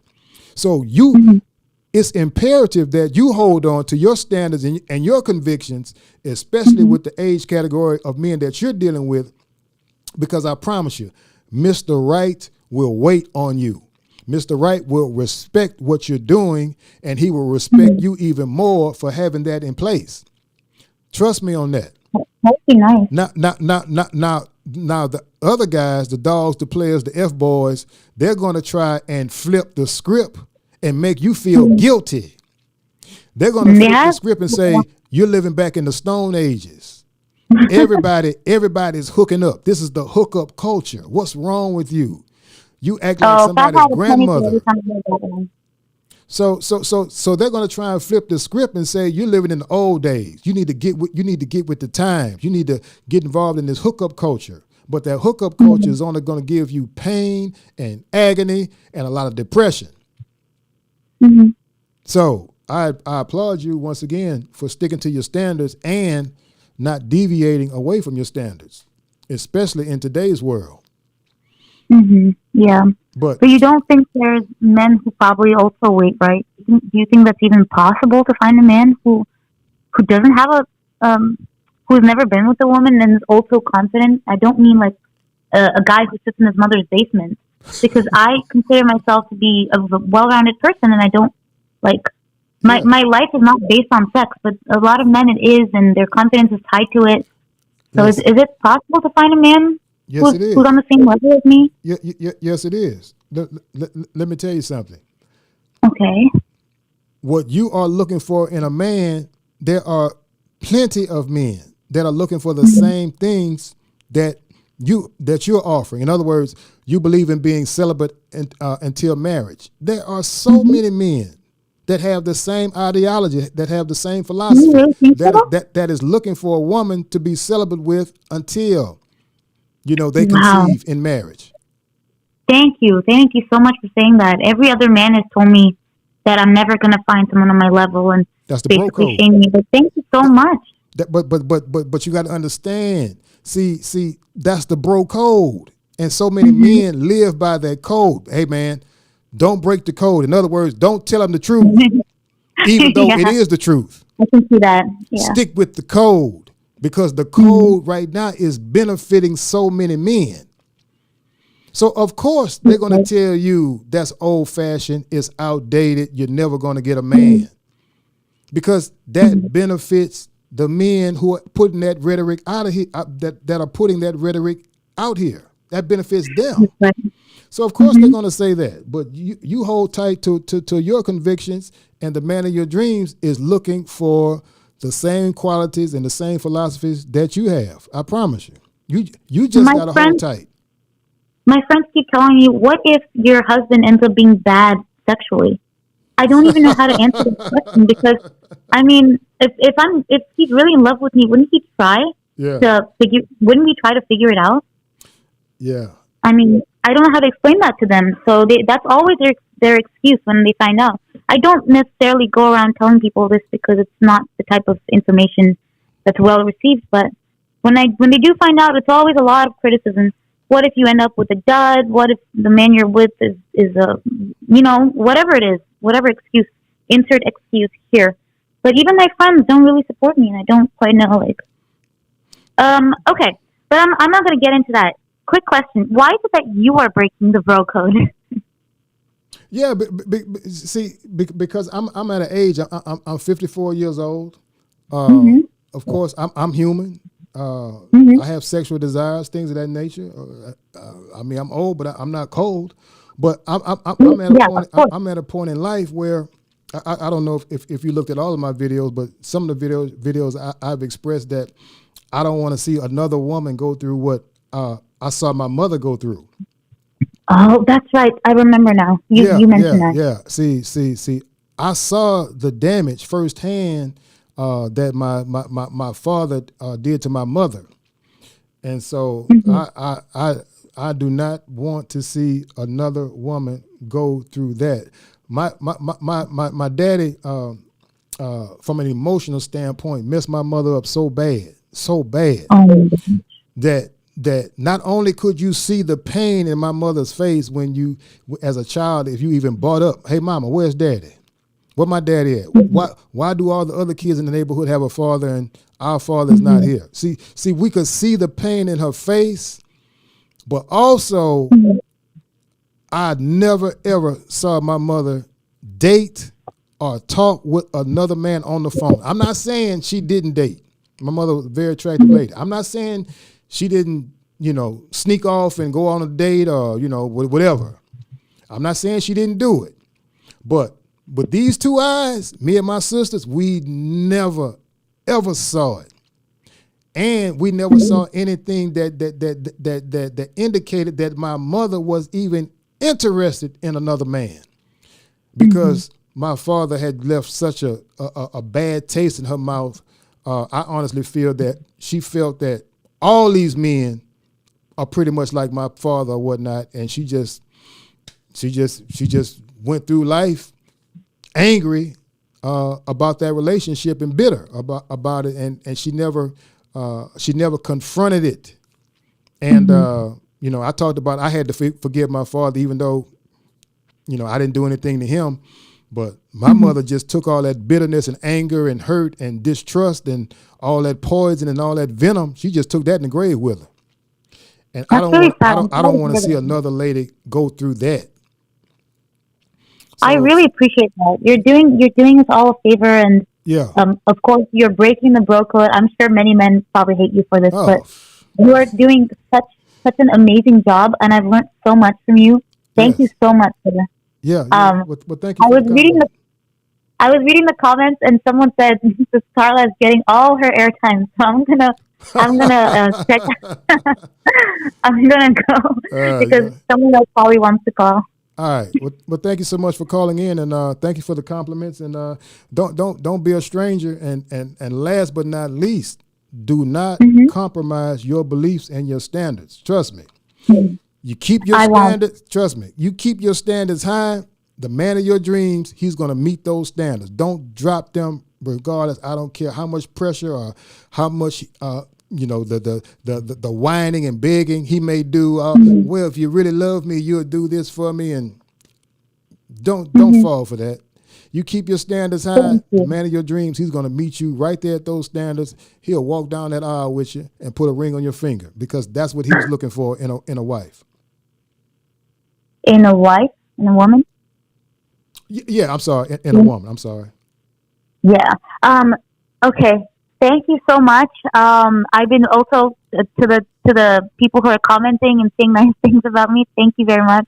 And Mr. Okoye, you've just raised my vibe so much, and I just feel so good. Thank you so much. I will pray for you tonight. Thank you very much. Well, thank you so much. I appreciate that. Have a good one. All right, you do the same. All right, bye-bye.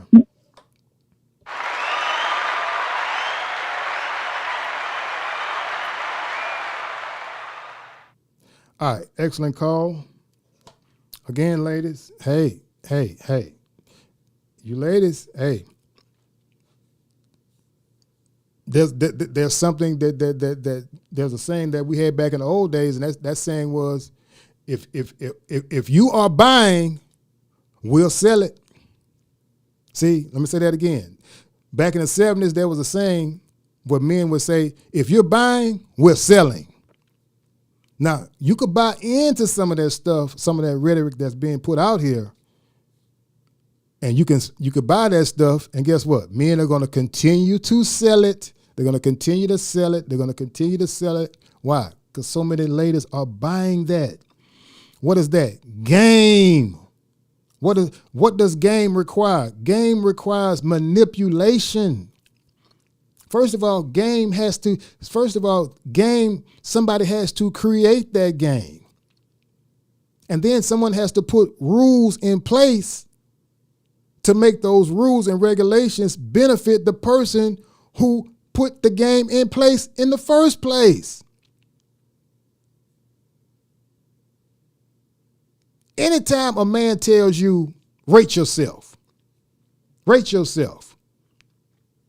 you can't use 7. That's game.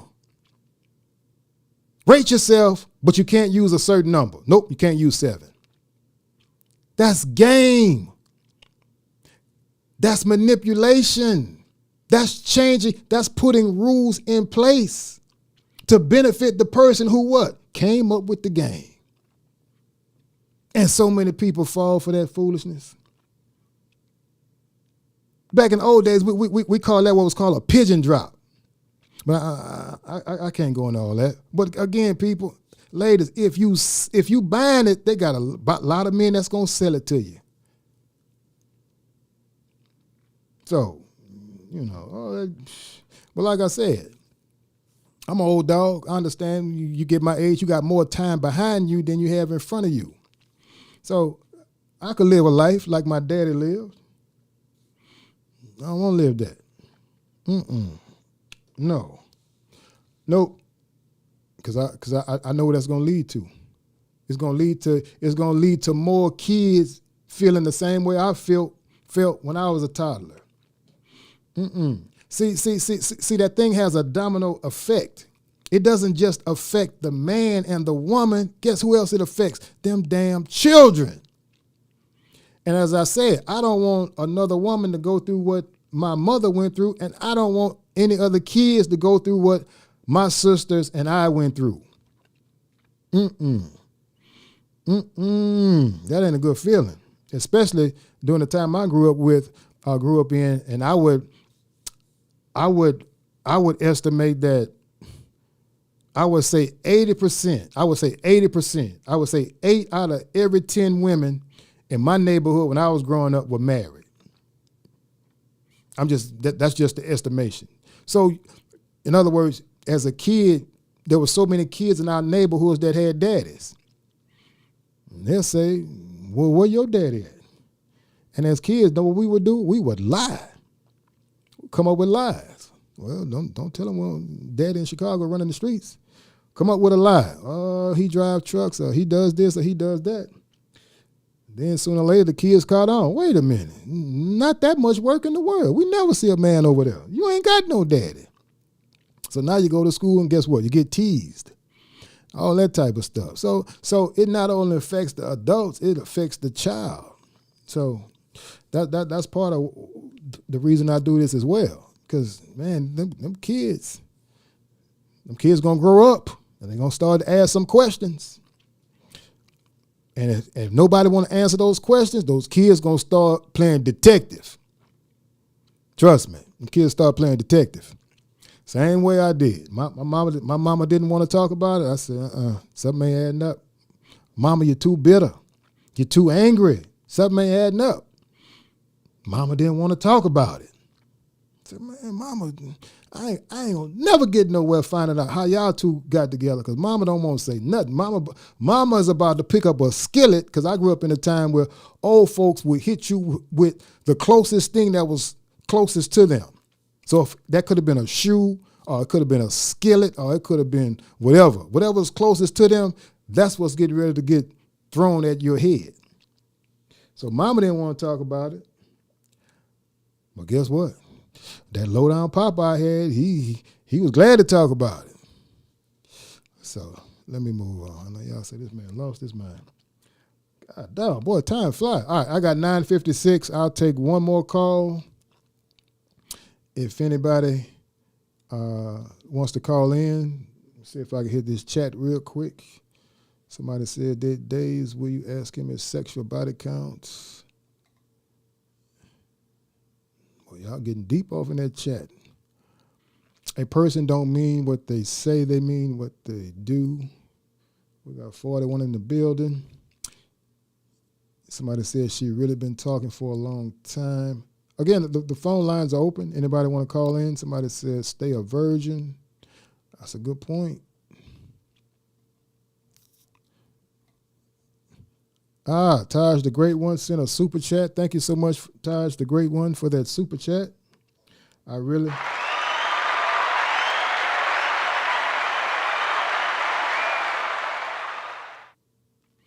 Thank you for that super chat. Taj said, the Great One. She said, never thought about it like that. Thank you for your transparency. I guess you're talking about when I talked about my mother and father. and then the effect that those toxic relationship has on the kids. So we gotta. That's why that vetting process is so important. Because once kids get on the scene, man, I promise you, them kids gonna turn into a detective if the kids ain't getting the answers that they want. And them kids gonna get the snooping. Same way me and my brothers and sisters did. The same way you may know someone who's adopted, and that kid in the early stages didn't know that they were adopted. And let's say, maybe around 10, 11, 12 years old, the adopted parents finally tell that kid, listen, we just got to tell you you're adopted, but, we're still your mother and you're still your daddy. The minute you tell that kid that they're adopted, detective, I appreciate how y'all raised me and everything, but I got to find out who the real mom and daddy is. And some kids just go on that quest, even though in a lot of instances it may not be for the greater good. But sometimes that detective kicks in. They like, I'm gonna track my mother down. Somebody's gonna tell me the truth. So, these toxic relationships, trust me, been there. And then I hadn't even talked about the toxic relationships that I've been in. Oh, Lord, have mercy. Woo! You talking about this close from going to jail or this close from going to the crazy house? So that's why I sit on the sidelines. I sit on the sidelines and I just give advice. What you do with the advice, totally up to you. But that's all I could do. But I tell you what. All right, what time we got? Let me move on.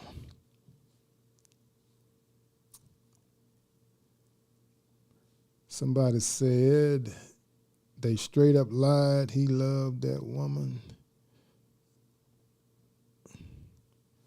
78 Days said, I can't call in right now, guys. I got to submit my grad applications by midnight. Congratulations on going to grad school. 78 days. If you don't mind, tell us what grad schools you're interested in. Again, people, I think it's important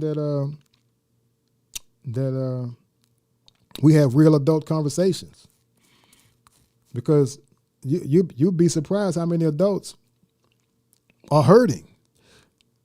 What are they hurting from? A lot of adults are hurting from their childhood, issues that never got resolved.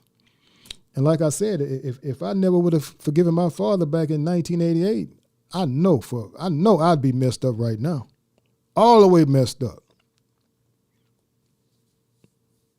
But like I said, it was just something that I just had to come to grips with, even though he was the offender.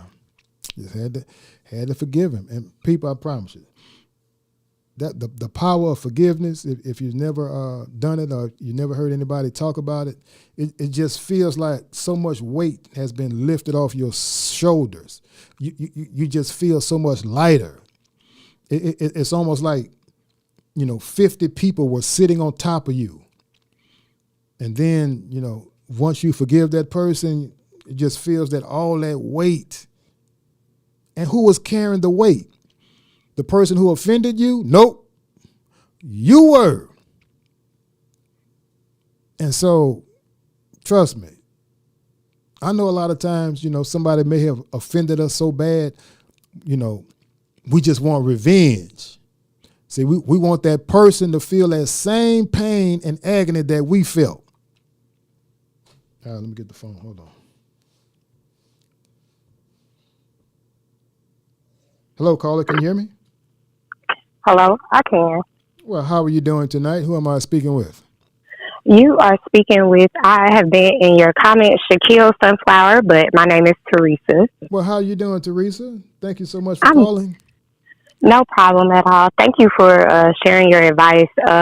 This isn't so much on the vetting process because you spoke about something earlier that made me realize that I am harboring like a ton of resentment for my parents. Come on. Now.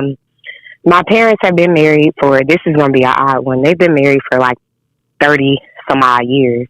And you would think that that automatically means that, oh, you've seen great examples of a husband treating his wife very well. But unfortunately, that's not what I've ever experienced. And you said something very interesting. You said how you just carried a lot of bitterness and anger around for a long time. Yeah. And me being 31, you know, I realized like I haven't had, you know, many relationships, but the ones that I have been extremely toxic. Like so much so that it's gotten me to a point where I just feel as if like, and I know it's a me thing. It's not, you know, I'm one of those people that'll try to like reflect and look at how I'm doing something wrong. So I feel like it's a me thing, but I just want to maybe you can share with us how you've overcome the type of things that you like, overcome trust issues, overcome negativity, because, you know, we're people, we're going to be negative sometimes. That's but right. I just find that, you know, I harbor a lot of resentment, you know, towards men and, you know, sometimes women, because I feel like a lot of times women stay in positions in relationships, and based on things that a man will tell them, like a man will make them feel so low about themselves that they'll continue to stay in something. And then when you have a daughter or a son and you allow your children to see things like this, it sets the tone for how they date, how they move in life. That's right. And I just think it is so important when you spoke on that about how you watched your mother hurt. Like I've literally watched my mother hurt for years, you know, just watching her even now still, you know, being married to my father. My father is extremely sick and she has to take care of him. And in turn, I have to take care of them. Wow. And it's really a hard place to be at when you can look back on your life and remember some really horrible things being done to your mother, being done to you, you know, by someone who also suffered, you know, from not having a father around and being in a bad position. And they feel like, oh, well, you know, I'm here as a father, so that's enough. Yeah, exactly. But I just think that you said something very profound. When you let go of that, you are able to move forward. And I find myself, you know, some days it's easy. It's easy to feel like, yeah, I've forgiven this. And then other days it's like, oh, no, I haven't. I haven't moved forward like I would like to. So could you speak a little bit more on that process of how you move forward in that? Because that was something I really needed to hear today. I don't feel like personally I'm in a space to date because I feel like my most important priority needs to be me being the best version of myself, which has never been a priority. I've always felt like I need to be the best version of myself so I can get married, or I can find a husband, or I can find a boyfriend. This is the first time in my life where I felt like, no, I'm going to be the best version of myself for me. So can you just speak on that a tad bit more? Because I thought that was really profound, that you felt like when you were able to release that anger, that guilt, that trauma that you experienced, you know, because, you know, from your parents, they did the best that they could do. That's right. You know, we adults and I understand that, but sometimes it's hard. It is. Yeah. Well, and what's your name again? Teresa. All right. Teresa, I'm gonna tell you something. It was a long process, and see, I think people's process is going to depend upon the person, because I'm gonna be honest with you, there were so many days that I just wished evil on my daddy. I wish that a truck would run over him. You know, I wish that a train would run over him. You watch The Wizard of Oz. I wish that a house would fall out of the sky. You know, I can remember as a kid, he would pick those fights on Friday when he got paid. And he picked the fights with my mother in the kitchen so he can get out and run the streets and be with his side women. I can remember, see, back in the old days, a lot of people didn't have a refrigerator. We had what was called an ice box. And so I can remember as a child, 4 years old, we had an ice box where the guy would come and deliver the ice. You took the ice and you put that in the top part of the refrigerator, and that would keep some of the produce cold. But in order to make that ice more effective, we had what was called an ice pick, and you would have to pick that ice. You'd have to break that ice up. I can remember at 4 years old wanting to go in the drawer where the utensils were kept, because I remember where the utensils was kept, the knives, forks, things of that nature, and I knew where that ice pick was at. And I can remember wanting to take that ice pick as a boy and take that ice pick and bam, just drive it home. But I also knew at the time I was young, I didn't have the strength to actually, do what my mind was telling me to do. So I had some very, very, very evil thoughts that were going on in my mind that was causing me to be so focused on seeing him suffer that I was no good around other people. So when I went to school, a lot of times people didn't understand why I was, kind of standoffish and snap and, just whatever. Just wasn't I was focused on him and seeing him taking pride and maybe one day seeing him just suffer. Something, a disease hit him, just eat him up to the bone. So I had to, it took me years and years and years of that pain for me to just wake up and say, damn, why am I just waking up in the morning wishing so much evil on that man, and he's not even thinking about me or my mother or my sisters. So it just got to a point where it was just consuming me. It was almost like a puppet on a string, and that anger and that hurt and that poison and that venom was just playing me like a puppet on a string, and I'm just angry, kill him, set him on fire and watch him burn and laugh at him, just crazy stuff. And so again, I just had to get to a point where if I didn't release that,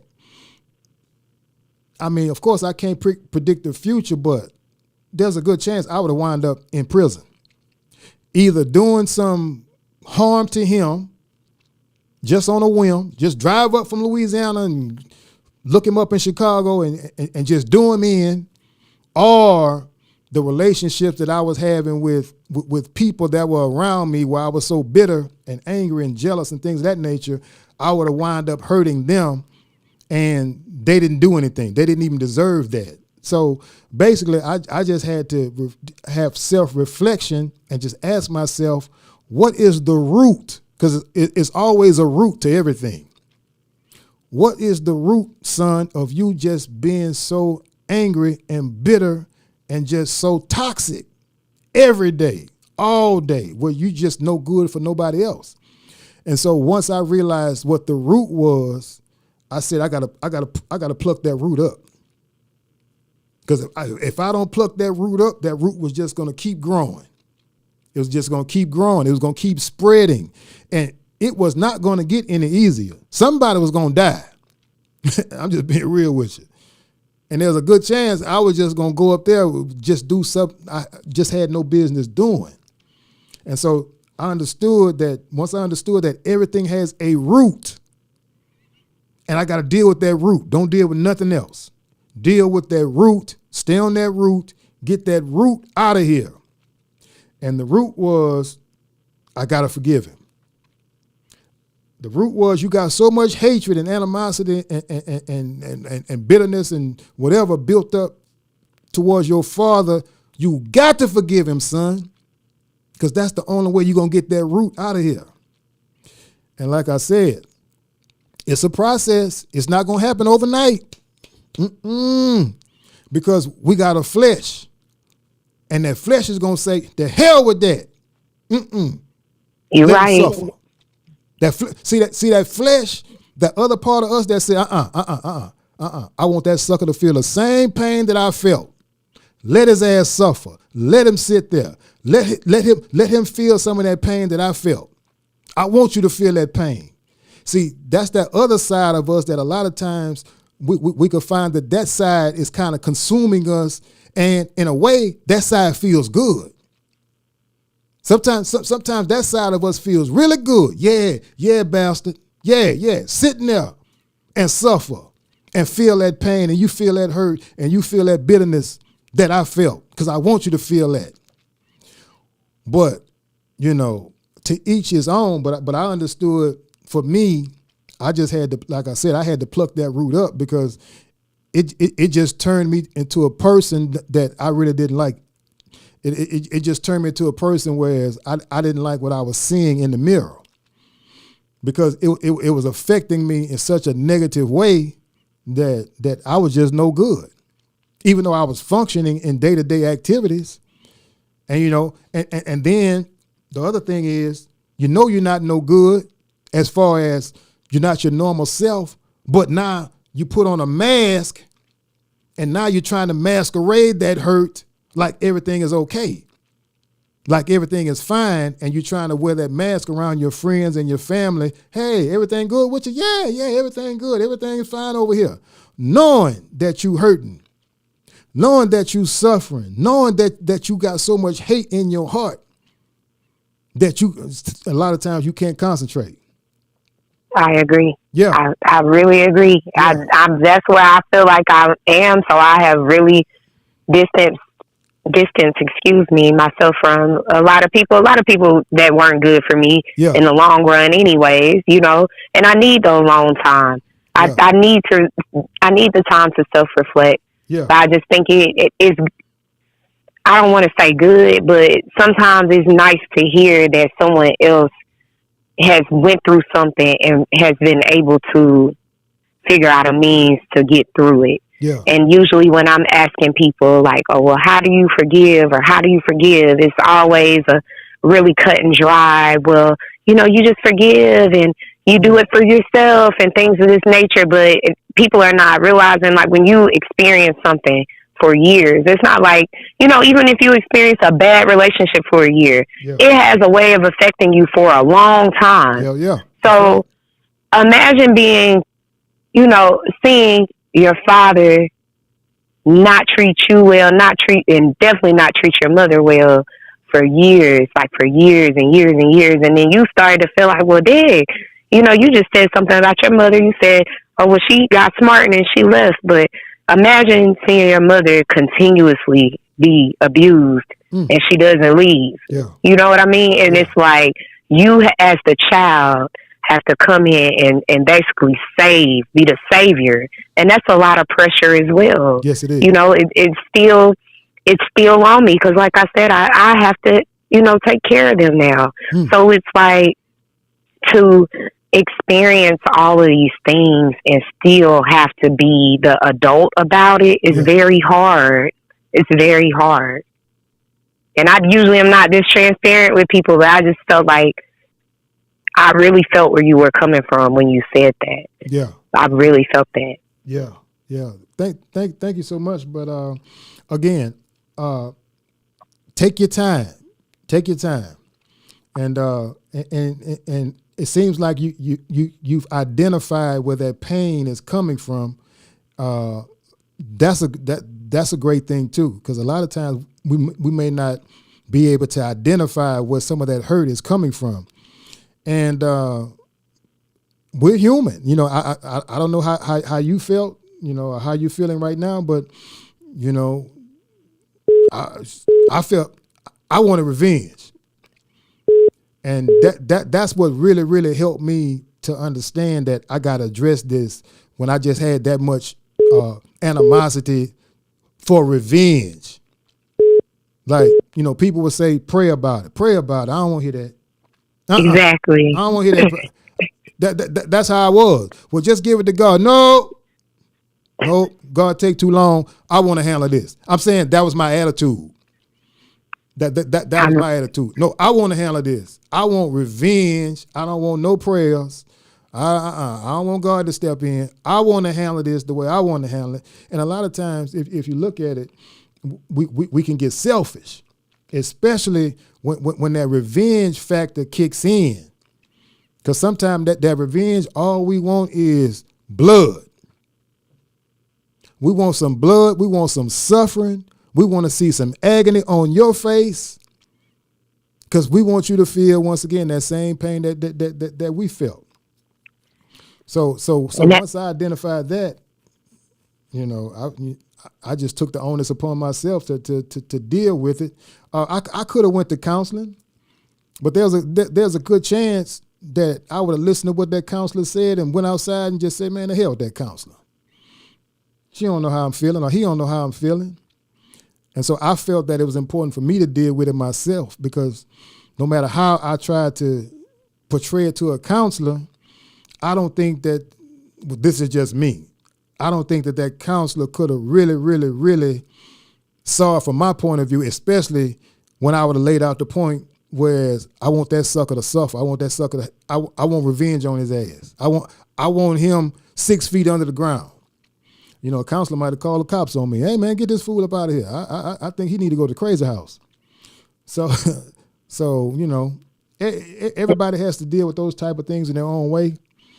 But I'm glad you're in a process where, number one, you recognize it, and then number two, you're putting action towards it. Because the forgiveness is very, very, very powerful, even though you may have another side telling you that, nah, the hell with that forgiveness. And I do. I most certainly do have a different side. Like it's not to the point of it's been in the past. It's been to points where I'm like, oh yeah, I most certainly wish death on him or anything like that, because it's gotten so bad where me and him haven't talked for years, or when they need me I'm here, but it's been real bad. And I think my form of revenge has always been like, I'm going to be successful. I'm going to prove him wrong. Like everything that he never supported, I'm going to prove him wrong. But when you take a step back and you realize, like, that voice in your head that's telling you, oh, you can't do this, you'll never accomplish that. That's the person. That's right. That is the person that you have that issue with. This is your father's voice you're hearing in your head that's telling you you'll never be successful. You'll never accomplish none of this stuff that you'll do. You gonna always be what you are right now. When you and it's like, I'm trying to move forward in life, and then I hear those voices, and it's like my form of revenge has always been like, I'm gonna prove him wrong. But if I'm still harboring this resentment, I can't prove anything, and I shouldn't be trying to prove anything at all, really, unless it's something for myself. Yeah. So it's like I recognize where I need to make the change, and I just really appreciate you for being transparent and saying that you've been there and dealt with that, because that's not something I can really talk to people about, because the first thing people say is, well, at least your daddy was there. Yeah. But you rather have a father there that's abusive or not have one at all. Exactly. Yeah. Both things are bad. Neither person should experience either. That's right. So I just really appreciate you being honest about that, because that was really, I watch your videos about vetting and everything, and I got that down. Like, before you even said, give that man your email, because of the last bad relationship I was in, with an older guy, older than me, like 15 years older than me, I realized then, I said, oh, this is a different ball game. Like, that relationship helped me mature so much to realize, like, oh, you got to put some things in place. You can't just do this. So when you was like, email, I was like, absolutely. That sounds like a plan to me. I don't want you to have my damn phone number anyways. Excuse me. I need to get to know you more, just from the things I've experienced. I just really need to see who you are first before we even get to a point of you talking to me on the phone. But again, the forgiveness thing is what really hit me today. Like, I I realized that is something that I've been struggling with, and to hear someone else say, I struggle with the same thing, and this is what I did to overcome it. I really do appreciate you for that, and I really am going to try to implement some more things into my life so that I can move forward and can be a better friend, a better, possible mate to someone in the future, a better person to myself first. There you go. So I do appreciate that. There you go. Yeah, because see, you summed it up right there. In the long run, it's going to make you a better person for the people who are in your group, the people who are in your circle, because you'll be surprised if you don't address it. The people in your circle, the people who are your close friends, relatives, they'll pick up on it. They may not be able to pinpoint it, but they'll pick up on something that's bothering you. And if it gets to a point where you don't really address it, it'll get to a point where they don't want to be around you because you can become an unpleasant person. You're snapping at people and they haven't done you anything. Or you're bitter and you're not opening up, sharing why you're bitter. So they'll be able to pick up on it. And the quicker you address it, the quicker it'll make you a better person. Whereas you can be the person that you want to be around your friends and your loved ones and your relatives. Because I most certainly agree with that. Yeah. Because once again, if you're bitter, they'll pick up on it real quick. They may not be able to pinpoint the source, but it'll get to a point where they're like, don't invite her over for the family reunion. She gonna snap on somebody about the potato salad. Exactly. She gonna go off on somebody, and it just makes you a person that you really aren't. And at the end of the day, that it's only hurting you. I agree with that. I most certainly do. I thank you again for sharing your wisdom with us and sharing the videos, especially me, because I'm not a transparent person and I'm not like a person that loves to speak on like emotional things. I have a little masculinity that I have to kind of tackle a little bit. I'm gonna have to tackle that trait of myself. Yeah. But whenever I do feel safe to. I feel like you've created something where women can feel safe to express themselves in that matter and not feel judged or feel as if, someone's trying to get over on them. So I do appreciate that. And thank you. I appreciate your kind words because that just motivates me to continue, We need safe spaces, as Black women, as brown women. I know one of your callers was a brown woman, so we do need safe space. All women need safe spaces, but I feel like especially Black and brown women really need safe spaces to be able to discuss, things that are affecting them, especially with a man that, is honorable and respectful of them as well. That's something that we need, and I feel like we all are very grateful for you sharing this with us. Yes, thank you so much. I really appreciate your kind words, and thank you for calling. Don't be a stranger. Continue to call in and update us. I would love to know your progress. All right, I most certainly will. Thank you for taking my call. All right, you have a good night here. You too. All right, bye-bye.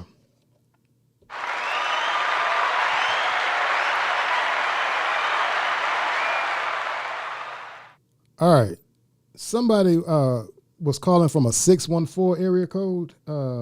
If you don't mind, you're free to call in. We got the line cleared up. Thank you so much, Echo, for that super chat. I really appreciated that super chat, Echo. I know we live in we're currently experiencing a recession, and anything that someone gives, I really appreciate it. We got a caller on the line. Hold on one second. Good evening, caller. Hello. Yes. Hi. Hello. How are you doing? Ray. This is Lady Ray? I'm doing well. Yes, Lady Ray. Evening. How are you? How are you doing tonight? Good evening. I'm good. I wasn't going to call in, but that last caller just kind of pulled at my heartstrings. Yeah. And a lot of us, I know in the chat, we're just talking about it. First of all, I just appreciate her being so vulnerable on this platform, it's hard enough to talk about dating, but it's especially hard to talk about your upbringing and parents and all of that stuff. So I definitely appreciate her being vulnerable. Yes. A lot of us share the same experience, and hers was, I don't want to say identical because I don't know all the ins and outs, but definitely very similar. So just if I could just say one thing to her, like, I know that a lot of people are against therapy or they have their qualms about it, but me, I've been in therapy for a little over a year now, and it's done wonders just in the department of like my relationship with my parents. In that regard, just learning to not forgive and forget because that's so overused, but just learning to love them as they are. Yes. It's kind of like you have to mourn the parents that you wanted.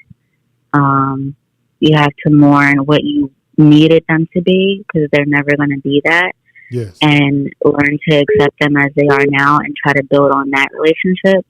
And then just like I said, her story is pretty similar to mine, and in the aspects of, you know, I guess she was kind of feeling like at some point her mother should have left her father. So I guess there's resentment towards her father, but also a little bit towards her mother. I'm not going to put words in her mouth, but maybe that's the scenario. I would just say that she can't be her mother's protector. Her mom made her decision to stay with him, so that's kind of, you know, she's got to accept that. But I won't go too far into it. I would just really suggest she seek therapy, and also if she's up to it, do journaling. I think if she's not open to completely being vulnerable with a therapist, like talking to yourself and journaling it out and being vulnerable in that regard has really helped me. And you don't even have to read your own words back, but just to get it out has been really cathartic for me. And even if she wants to write like a letter to her father, he doesn't have to read it. She doesn't have to read it. Nobody has to send it if she doesn't want to. But again, just getting that out and getting those feelings on paper could really help. But that's all I wanted to say, and thank you to her. Yes, yes. Lady Ray, first of all, thank you so much for calling in, and thank you for sharing your truth as well. Because no problem. It's I don't know too many people who had a perfect upbringing, especially when it came to their mother and father. If you are, or if you did experience that, all I can say is you're very fortunate. You're very lucky. Yeah. Because a lot of people, you know, crave that, wish that. I know I did, but you know, it didn't turn out that way. Yeah, I mean, I grew up in a semi like suburban area, and you know, family members and friends, they would be like, "Oh, well, you have two parents in the household." And, you know, all that glitters isn't gold. Yeah. And, you know, I don't wish that I lived a different life. But, you know, we have to be honest that things could have been better. But definitely two parents in the household don't mean a thing, really. That's true. That's a great point. Excellent point. So. Yeah, that's all I had. Okay. All right. Well, thank you so go ahead. much. What were you going to say? Did you have another Sorry, comment? it's breaking up. Can you? No, that was it. I'll get off now. Okay. All right, lady. Have a good night. Have a good night. Bye. All right, bye. All right. Once again, someone was calling in from a 614 area code. I'm going to hang out a few more minutes because you called a few times, and I really want to take your call. I would hate to end it knowing that you called in several times and the phone line was tied up. But again, people, I think it's important that we have these conversations. Now, Lady Ray talked about, you know, from a therapeutic standpoint, how keeping a journal can actually help funnel some of that anger and bitterness out. And that's a great point. Great point. Because, writing those words, expressing those feelings on paper, that's a great outlet to get some of that hurt and pain out of us. If you look at some of the greatest songs, especially some of the greatest love songs that have ever been written, those were written by people who were experiencing a bad breakup, and they just wrote their feelings out on paper. And so some of the greatest songs that have ever been written, Teddy Pendergrass, Joy and Pain, Marvin Jr. and the Dells, The Love We Had Stays on My Mind, Smokey Robinson, Just to See Her Again, those were some great songs. But all of those songs had something in common. They were written from the experiences that those particular artists had experienced, and again, those different outlets in which we can, express our feelings and kind of have an outlet to kind of relieve some of the pain or whatnot. I found that talking about it has helped me out tremendously. And that's one of the reasons I don't have a problem, talking about some of the things that I have experienced, especially with that tumultuous childhood experiences of my mother and father, and how the children, me and my two sisters, how we had to bear the brunt of it. We basically had our own group therapy. We talk about those things, get it out there. Doesn't make it right, but I think a lot of times when we hold on to things and we bottle things up, and to me, that's where I feel that my mother did not live her best life, because she was a very private person, and she wasn't opening up to nobody. It wasn't happening. We could have took our mother to the best therapist in the world. She would sit in that office and just cross those arms up and nothing coming out. Because, she came from that old school where regardless of what happens, or regardless of whatever the situation is, what's done in this house, guess what? Y'all already know the answer to it. Stays in this house. So she came up in one of those households, and she was definitely not opening up. So got about, hopefully that 614 area code calls in again. So somebody say, I love me some Teddy Pendergrass. Teddy was cold. Yeah. Teddy Pendergrass he was cold. Teddy Pendergrass and Marvin Jr. of the Dells, they had that baritone voice. Oh, my goodness. What year was that? I want to say that might have been around 1970, 79, maybe 78, somewhere in there. But boy, when Teddy Pendergrass made that song about It Don't Hurt Now, ooh, you couldn't tell me nothing. So those of you who are not familiar with that song, during that time, there were so many women who were making songs about the heartache that they were experiencing as a woman. In other words, the man messed over them. And so they made a lot of songs about, the heartache that they're experiencing.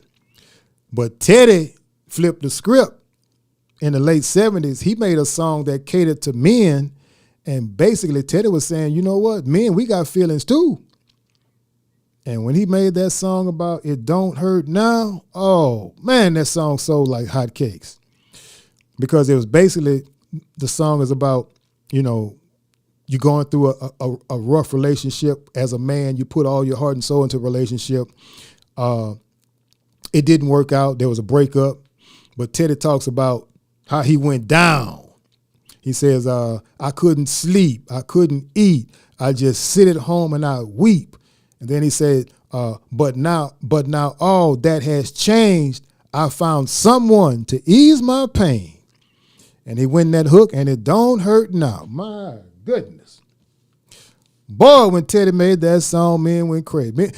Men went crazy because that was a time where in the 70s, that was a time where men were taught you're not supposed to cry. You're not supposed to express your feelings. Okay, you got your heart broken in a relationship. Shut up. Deal with it.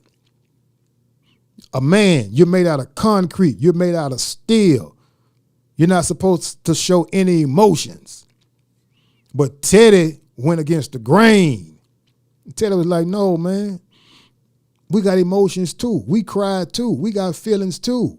Men, we are not made out of concrete. Men, we are not made out of steel. No matter how much we try and portray that image that we tough and we bout that and we'll catch that one with anybody. We'll catch that fade and we'll scratch with anybody. But Teddy was like, no, man, we feel too. And that was a beautiful song when he talked about it don't hurt now. Because it was basically men saying, you know what? Yeah, we broke up and I had a heartache and, I was in depression, but I found somebody else. And that was just a beautiful song.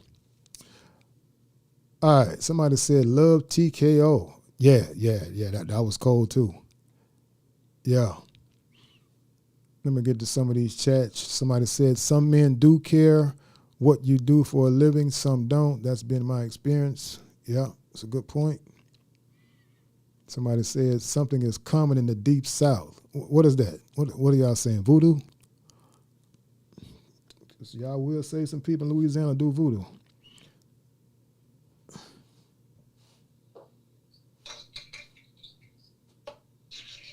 Hello, caller. Can you hear me? Hello, can you hear me? Mr. Koye? Yes, can you hear me? I can. Well, how are you doing tonight? Touch. I'm good. This is Touch, the great one. Ah, finally.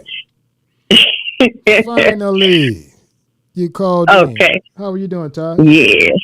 I wasn't, but everybody else was getting that call on. I'm like, let me do it too. Baby, this was the night. Yeah. Okay. So, what I want to say is I learned from counseling. I agree with Lady Ray. A lot of us were taught the same thing that, you said, whatever stays in the house, goes on in the house, stays in the house. Yeah. And I think because of that, we have generational curses. Come on, speak on and nobody's healing. Everybody's just trying to stuff it in like nothing happened, that they're strong enough to deal with it themselves. Wow. Now, what happens is we have trauma bonded because of that. That's right. So, yeah. So I thought trauma bonding was different from the definition I'm about to give you that I learned. Trauma bonding actually means having loyalty to the abuser. Come on now. Yeah. Are you a counselor? No, I've been in counseling, so I learned a few things. Oh, okay. I got you. Mm-hmm. So, we usually think, hey, you went through some stuff, I went through some stuff, so we relate that way. And I realized that my last relationship, it was full of that. And that's how we bonded. I had that was the deepest relationship. But he was severely abused, and so was I by our parents. By his father, basically, and my father. So we bonded with that.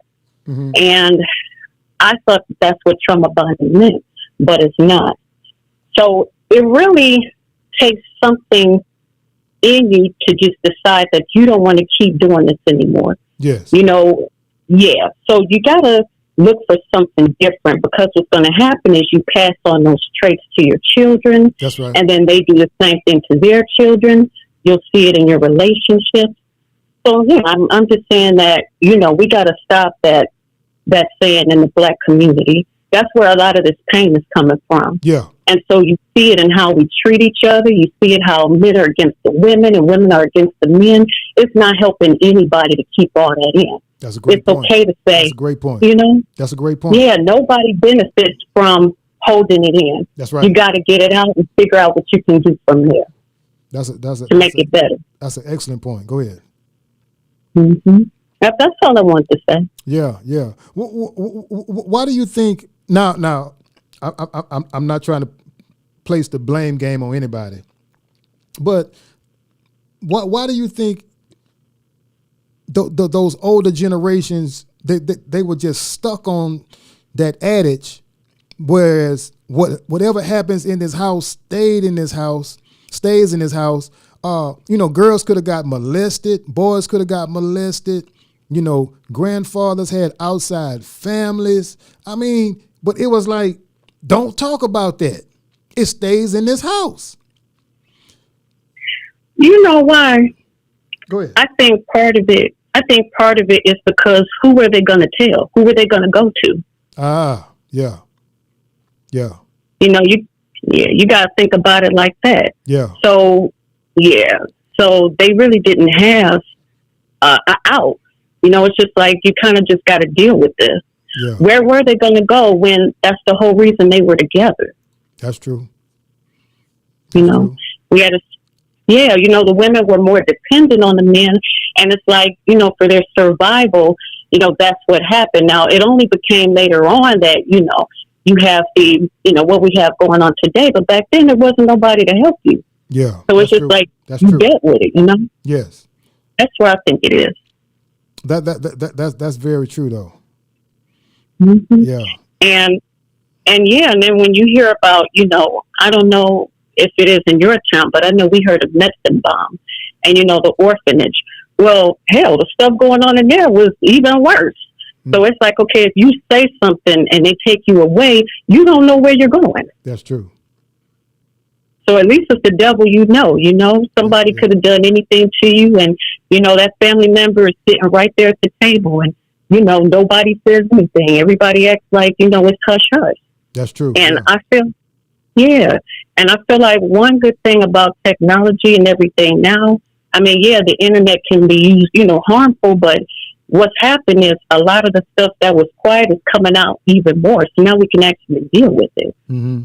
So, that's why we have this right here, this podcast you're doing. That's right. Exactly. Yeah. Yeah. Anything else you want to add? Nope, that's about it. I know you've been on here for 3-4 hours. Yeah. I feel bad because somebody kept calling in from a 614 number, and it seems like whenever a line was cleared up. I was waiting for them to call because I wasn't going to call, but I was like, okay, is he about to end the chat? Let me get my few minutes on. But I'm done. I'm done. That's right. Yes. All right. Thank you for what you're doing. I'll hang around for maybe 5 more minutes and give that person another chance to call in. If not, I'll just shut it down. Okay. All right. But thank you for what you're doing. You're giving people a chance to, speak that probably never would have, know? Yeah. Thank you. I appreciate you. You're welcome. No problem. All right. You too. Bye-bye. All right. Somebody put in the chat 614. What area code is that?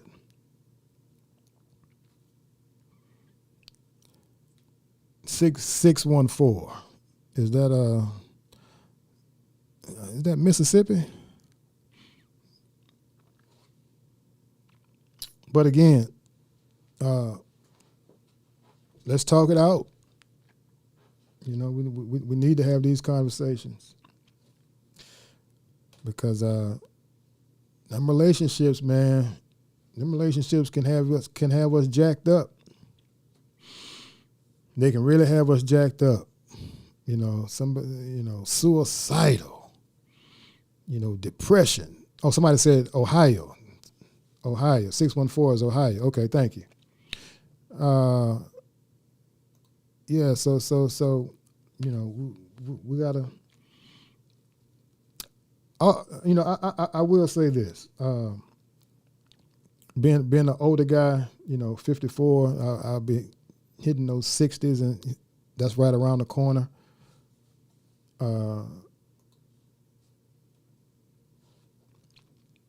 Life is very, very unpredictable, as we all know. But I would not want to be dating right now if I were in my 20s and 30s. It's just, to me right now, the dating scene, okay, somebody said Boston. Oh, is it Boston? Somebody said Columbus, Ohio. Is it Columbus, Ohio? Okay, 614, it's Columbus, Ohio. The dating scene in today's world. Now, I'm not saying everything was perfect in the 70s and the 80s. Not saying that at all. But somebody said, I'm still young. Yeah, I may have a few good years left in me, especially, the regimen that I do as far as what I eat and my workout regimen, trying to take care of myself as much as I can. But the dating scene in 2022 compared to the 80s and the 90s, the dating scene before the internet, it was just, it's just totally different. But now this internet has hit the scene. Oh my goodness. This thing has just exploded into so many people playing games. Just games. Not saying people weren't playing games in the 80s and the 90s, because they were. But before the internet, nobody had the access to play the type of games that are being played in today's world. There was no way. No.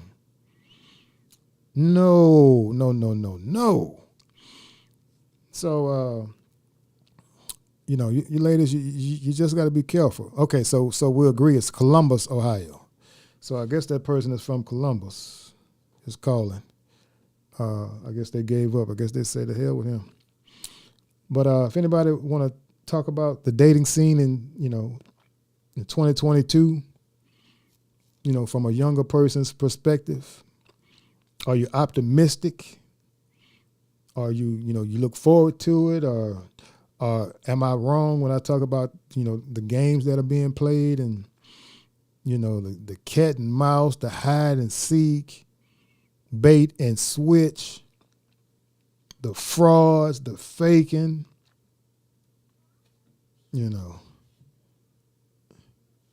Somebody said, let me get to these comments. Scott said, the dating scene is filled with the flesh, no morals, values out the window, and no accountability to a higher source. My goodness. Let's see, what else we got? Somebody said, who's playing on my phone? Too many yeah. We got the city girls, Kylie Jenners within the female community in the 18 to 30 age range. Everybody looks alike. Yuck. Wow. But there is hope. Well, what do you mean there's hope? There's somebody for everybody. And whatever type of man or woman you're looking for, I guarantee you that man or woman is looking for you. Now, that's one thing the internet, maybe one of the pros of the internet is you can actually meet people that you normally, before the internet, you would have never, ever met. Because, before the internet, you pretty much had to meet people through, being at the same place, same location, or somebody else, cousin or friend may hook you up, blind date, things of that nature, or pen pals. Oh, I went way back when I said pen pals, but, things of that nature. So you can meet people, from across the world that you normally would not have met. So that's a good thing as well. But once again, so many games being played. Pandora said, after your conversation with the other caller, I feel hopeful. The Con and the Distrust by Catbox. Lady Ray says, I'm optimistic because everything has a, ooh, yes, indeed. That's wisdom now. This too shall pass. That sound like a preacher. That sound like Lady Ray got some, might be the next Juanita Bynum. Because that's true. Everything has a season. And sometimes we just got to let things run its course. All right, 614, looks like they gave up on me. I guess they said I called in too many times. So we're going to end this tonight. Let's see. I'll meet my husband. I'm very hopeful. See, that's the outlook you got to have. Because I don't have a scarcity mindset, it's all about abundance mindset. 614. Well, here we go. Good evening, caller. How are you doing? See, that's the outlook you got to have. Hello. Hello. Can you hear me? Yes, I hear you. Yes. Thank you for hanging in there with me. I saw your number pop up several times, but I had the line tied up, so I appreciate your patience. Okay, you're welcome. Yeah. Yeah, I was just calling about the dating scene. I just had a question. Yeah, go ahead. About there's this particular guy at work. Like he stares at me all the time, and then so I kind of smiled. But then he kind of plays the game where sometimes he talks and then he ignores me, and then sometimes it's just like back and forth. And I just want to know, like, is it to me that he's maybe shy or like he's playing games? Then one time we went to lunch. I don't know if he's joking, but he was like, "Oh, could you buy my lunch for me?" And I just kind of was kind of turned off by it. Like, I just thought he was joking. I don't know whether he was trying to test me to see if I would like buy it, but it was just kind of weird. I just want to know why sometimes the guys do that, or they like playing games, or is it sometimes a guy can just be shy and not really know how to express their feelings? Yeah. And what's your name again? My name is Maya. Maya, all right. Thanks again, Maya, for calling. See, Maya, one thing about men is we're always going to test the limits. See, we're going to start off by testing you with small things first. Okay. And depending upon how you answer or how you react to those small tests that we send out, it depends. That's going to dictate how we continue, that cat and mouse. For example, if you would have paid for that date, if you would have paid for that lunch, guess what? Mm-hmm. That was you would have just opened up a Pandora's box. Because for like him to use you. Yeah. Yeah. So for example, if you would have paid for that date, he would have looked at that pattern and he would have looked at that trend and said, you know what, I'm going to try that again. Yeah, and I kind of feel like he wants like me to chase him. Like he'll make eye contact. I'll find him like staring, but I'll just kind of ignore. I don't ignore him. I kind of catch him, but I kind of smile like, because he's like a nice looking guy, and then sometimes he'll ignore me the next day. Yeah. And then he'll like make noise or come by like for me to see him. And then one time a guy coworker was just coming up talking. All of a sudden he was in the area, like just walking back and forth, like almost like, what are you doing talking to him? But it's just weird. It's just basically back and forth, mixed signals. You don't really know. Yeah. But he hasn't talked to me, hasn't asked for my number or anything, because I kind of just started the job like maybe 2 months ago. Mm-hmm. But yeah, I just started 2 months ago. He's been there for like 5 years. Because he talked briefly because I was in his area working. But then it's like he plays games. So I don't know. Then sometimes he'll make loud noises so I can look like his way. And I'm looking, oh, that's him. I don't know. Yeah. How old is he? I think I'm not quite sure. He might be my age. I'm 38, so I think he's like a couple of years older than I am. Yeah. And then a couple times in the parking lot, instead of him driving out the parking lot, he'll drive by my car and just look. It's just, I don't know. Yeah. I just like, is he shy? Well, I don't think he's shy because he talks to other people, and he talked to me a couple times because I was just happened to be in the area. Mm-hmm. But it's just like, I don't know. Was he like testing me to see if I'll buy it and say, hey, I can use her? She's kind of a pick me girl. I can just, so I don't know. I'm like, nah. And I'm like, then he asked me like, oh, that was kind of messed up. You didn't buy my meal the other day. And I was like, yeah. And I was like, yeah. And because he was still thinking about it, like 2 days later. Because I'm the type of person I would, like if he really needed, but I didn't know whether he was joking, so I just laughed it off. But then he's like, well, that was messed up that you didn't get my meal. And I was like, what do I look like getting you a meal? You're not my boyfriend or anything like that. I don't even know you. I just started here. Yeah. And he's like, well, I would have got you back if you would have bought it. So then I was thinking like, maybe, I don't know. I don't know, was he just saying that? He's like, I would have got you back if you would have bought it for me. So I just want to know, like, do guys just play games or could they be just shy? I don't know how they can come off the wrong way, maybe. Yeah, he's definitely not shy. But again, yeah. See, this is just me. This is how I see it based upon the way that you've laid it out. See, you usually guys that display that type of behavior is something that he has picked up on that has led him to believe that you're interested in him.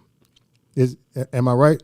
Yeah, but I kept him staring at me because like our area is like right next. So I'm like, why should I keep staring? So then I kind of like one day at first I was just kind of ignoring him, not paying attention. Then one day I thought I'll just smile at him because he's a nice looking guy, but then it's just weird. He just stares a lot, but he doesn't approach. He doesn't say anything.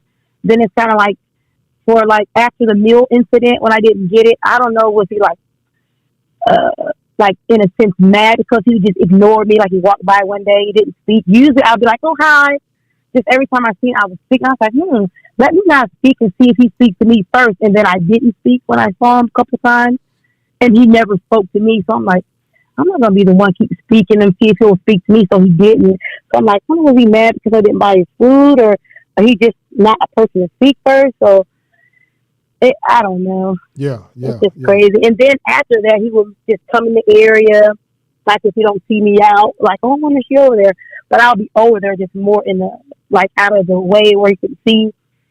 So I don't know. I'm just wondering, like from a guy's perspective. Yeah. Other than this behavior, do you find him physically attractive? I mean, yeah. I mean, what attracted me about him, like he seems quiet. Mm-hmm. And I know that he has a couple of kids, but he doesn't seem like wow, like some of the other younger coworkers that he works with. And I'm kind of like quiet too to myself. I'm not really like I would say out there. Like I kind of like some of the coworkers that work there are loud. They like gossip a lot. I'm kind of like to myself. I don't like entertain any of that. Yeah. So I don't know if he like, oh, I kind of like how she is, but I don't know. But I just don't like the females that he kind of hang around. Well, not hang around, just work with. Yeah. They're kind of loud, gossip, talk. I don't do any of that. I just kind of stay out the way. If anyone like walk away, like I don't want any parts of the drama. But he's not shy because I've seen him talk, and he'll come in the area, and then like he'll talk to other ladies, and he won't talk to me. Like, oh, yeah, I don't know, it's weird. Mm-hmm. I don't know that he thinks like, oh, I don't know. I just feel like part of me feels like, oh, I'll see if I can use her. She seems like quiet and kind of different from all the other girls. So let me kind of see if, maybe taking advantage. I don't know. I'll just try to get a guy's perspective and see kind of, because sometimes guys can be shy, but I don't think he's shy because he talks like in his little area, but I don't know. But it's like awkward when we come like in close contact with each other. It's like awkward. I don't know. But I see him staring, but he doesn't really say anything. I don't know. Yeah, yeah, yeah. Again, just from what you've outlined to me, uh, he's the type of guy that plays games, but Mhm. he's throwing out things to see if you It's mixed if you if, signals. if It's you like, take the bait. yeah, he's like he's staring, but But let yeah, it's like he's interested, but it's like he's not interested. So it's like well I'm see. like, why he keep staring? But then, Listen, all of those things that you're saying that he's he's currently doing. Trust me, that's not the first time that he's done this. Now, yeah, I'm not saying that what he's the characteristics that he is portraying has worked on you, but see, guys usually stick with a certain blueprint, and they usually mhm, stick with what has worked for them in the past. Now, sometimes yeah, sometimes they'll deviate or will deviate from the blueprint that has worked for us previously, but usually we'll stick to the same MO in a lot of instances. Now, when he's talking about you paying for the meals, that was a test because he was saying it joking. if you would have paid for the meal, he would have tried to arrange more dates. Whereas Yeah, you're going to pay for the it meal. wasn't even a date. It wasn't a date. It's like a cafeteria at our job. Yeah, And then he was with his coworker. He's like, hey, they was both. He was like, he paid for our meal. I'm looking like, well, that's even worse. I just, yeah, it was off. It was very off-putting. I was like, two grown men, and you want me to pay for your meal? But I just kind of laughed it off and just went ahead and paid for mine. And then 2 days later, he's like, oh, I thought that was pretty messed up. You didn't pay for my meal. Yeah, And I was like, what do I look like paying for your meal? He's like, well, I would have got you back if you would have. But it was just off-putting to me when he kind of said that. I don't know. yeah, yeah. I'm like, I don't even know Again, you. You're not. Yeah. yeah. Again, that was just a tactic to see how you're going to react. Because once again, if you'd have paid for that meal, he just would have ramped it Yeah. up. And so, Yeah. you know that cat and mouse thing. Guys that throw those type of immature games out there just to try and gauge, how To see how they can. how Yeah. interested you are in them. So, in my estimation, he's not serious about you. Nothing about him shows me that he's serious about you. But he's the type of guy that'll take anything that you're willing to give him, whether it be sex, Yeah. whether it be money, whether it be food, your attention, your time. He'll take all those things and try and Yeah. demand more. Yeah. So Which we don't even really know each other, but I just noticed he stares at me a lot. And then he tried to do that little switch thing about the dinner or meal, but I'm like, yeah, I just pretty much don't entertain it, basically. So let me ask you a question. So why do you think he stares at you a lot? Because that's Well, see, game. like our work area, there's a big window, and like he's on this side in his little work area, Yeah. and then I'm here.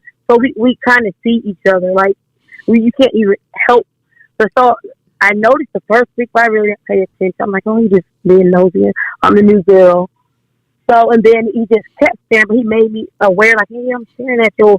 He'll stare that extra long second and then look away. He did that for about 2 weeks. And then I happened to go over to his area. Then he was like, oh, did you get hired on yet? Like, little small talk just about jobs and stuff.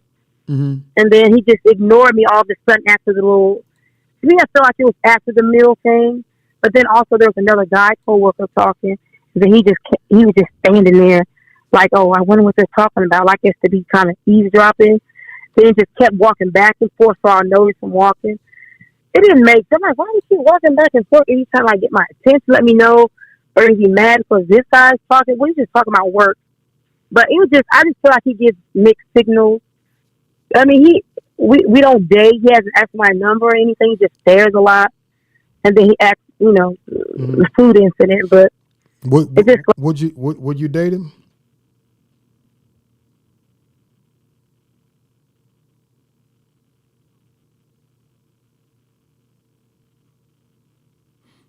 Hello? okay, I hear you. Hello? Yeah. Hello. Yes, Would you date him? I mean, I would, but I'm not a type of person that would chase a guy or like make the first move or like, you know. So, what about him do you find attractive, whereas you would date him? Well, he looks good. I mean, like he's okay looking, but that's not the main thing. It is to me that doesn't. I mean, it looks attractive, but it doesn't keep. You have to have substance more than that. I don't really know him, to be honest, because we just talked a little. But I just, in a sense, he seems quiet. And I know he's a father too, just from the coworkers talking. Yeah. And he just seemed like he's not like the other guys. Like the younger guys, like loud, rowdy, party. I don't know what he does, but I just know he seems like quiet to himself. But he does talk to other coworkers, and he doesn't. He just because they're in his area. Mm-hmm. But I don't know. But I just kind of scared. Like, why do you keep staring?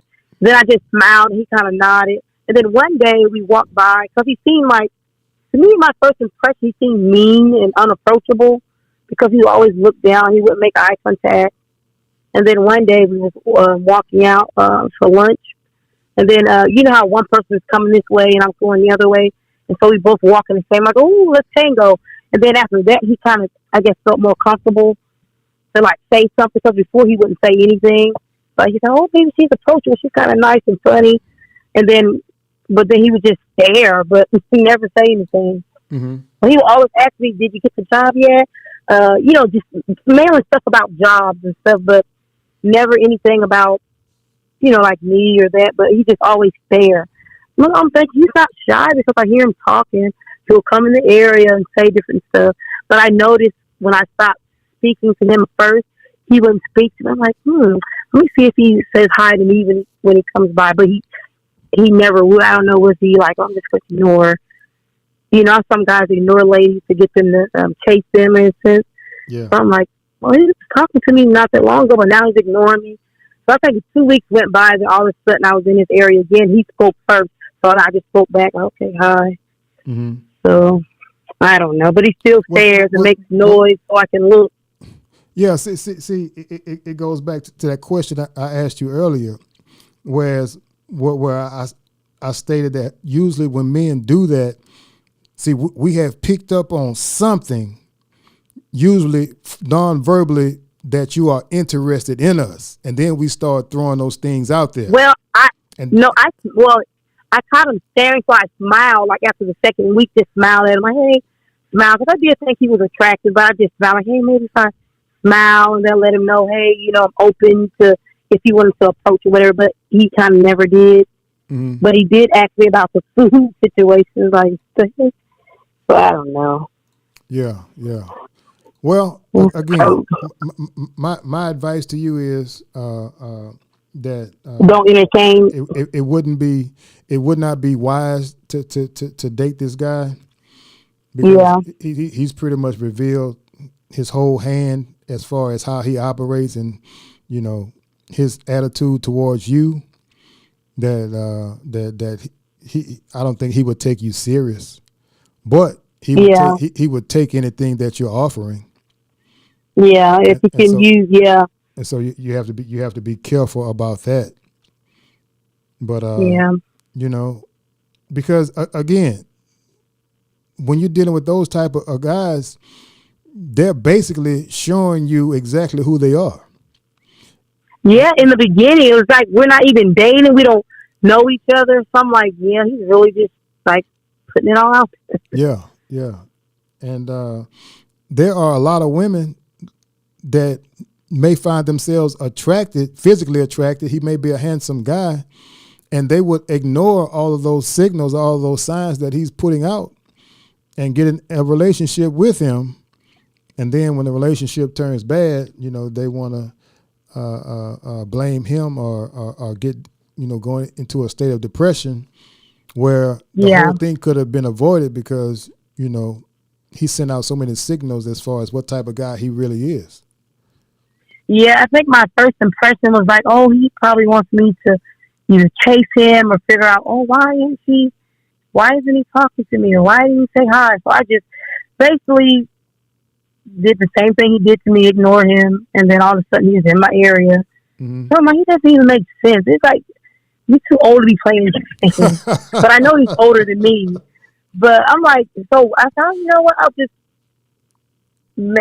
match his energy. So he's ignoring me, I'll ignore him. So that's basically what I did. But every time I look up, he was over in my area. I just act like I didn't see him and just, continue to work. It doesn't make sense. It's crazy. Yeah. So I guess the best bet is not to even entertain that. Now, you do realize this. As long as you two are working together, he's going to continue to do the same type of things. Hopefully, he's hoping that eventually you'll cave in and, pay for a date or go out with him. No. Or whatever. He hasn't asked any of that. This was like during the lunch. Like we have a cafeteria at work. And he was like, "Oh, you going to buy me and my buddy's lunch?" Which is coworker. I'm looking like, I just laughed it off and went. I'm thinking, why would he ask me to buy his lunch and his coworker? Wait, he asked you to buy his lunch. It was two. He has a guy coworker. He said, "Oh, can you buy our lunch?" But he sounds like he's saying it jokingly, but I feel like he was saying it to see if I would like. I'm like, serious? Yeah, I was like, is it joking or being so? Because he never says fight. But then 2 days later, he's like, "Oh, it was messed up. You didn't buy my lunch." I'm like, "Oh, he was serious." So I'm like, yeah, that's very off-putting. Yeah, that's crazy. Maybe he's used to ladies falling for him. He figure, "Oh, she'll do it now." Yeah. I don't know. Yeah. I was just trying to get a guy's perspective to see, what, Yeah. kind of how. Don't fall for it because he's going to continue to. Oh, I'm not. Pressure. Yeah, I'm not. He just still staring. I just go ahead about my work and just ignore him. Yeah. Because that was kind of off-putting about the buy the lunch thing. I'm like, red flag. Yeah. But yeah, that's all I had. I just wanted to kind of get clarification on that little question. All right. Well, thank you for calling and keep us updated because, again, men like that, they love a challenge, and he's going to continue to come at you. Well, if I continue to ignore, because I don't have time for games. Okay.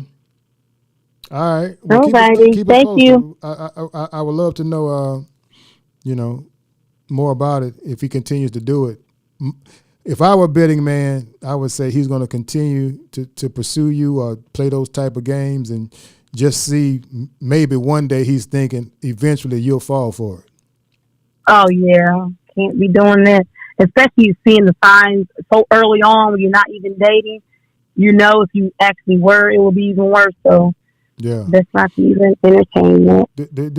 Do you see what the ladies are saying in the chat? Actually, I had to turn my phone off because I didn't want to, have the sound interrupted. Yeah. Basically, they're all in agreement saying that you're dealing with a game player and you should get up out of there. I mean, of course, not quit your job, but not fall for it. Cut him off as quickly as possible. Yeah. Oh, I haven't fell for it. I was thinking, oh, maybe he's shy. I'm like, no, he's not shy. He's just trying to test to see if he can use me to, see if I can use it to do things for me. I'm like, nah. Yeah. All righty. Well, thank you for the call. And like I said, all right. Thank you too. All right. You have a good night. Oh, bye-bye. All right, bye. All right. That was an excellent call. Excellent calls throughout the night. I got 11:16 my time down here in Louisiana. So I'm going to wrap it up. I will see everybody on Thursday. Thank you for the calls. Thank you for the chat. Thank you for the super chats. I really appreciate it. So we're gonna end this tonight, and I will see everybody on Thursday. Have a great night. Ciao.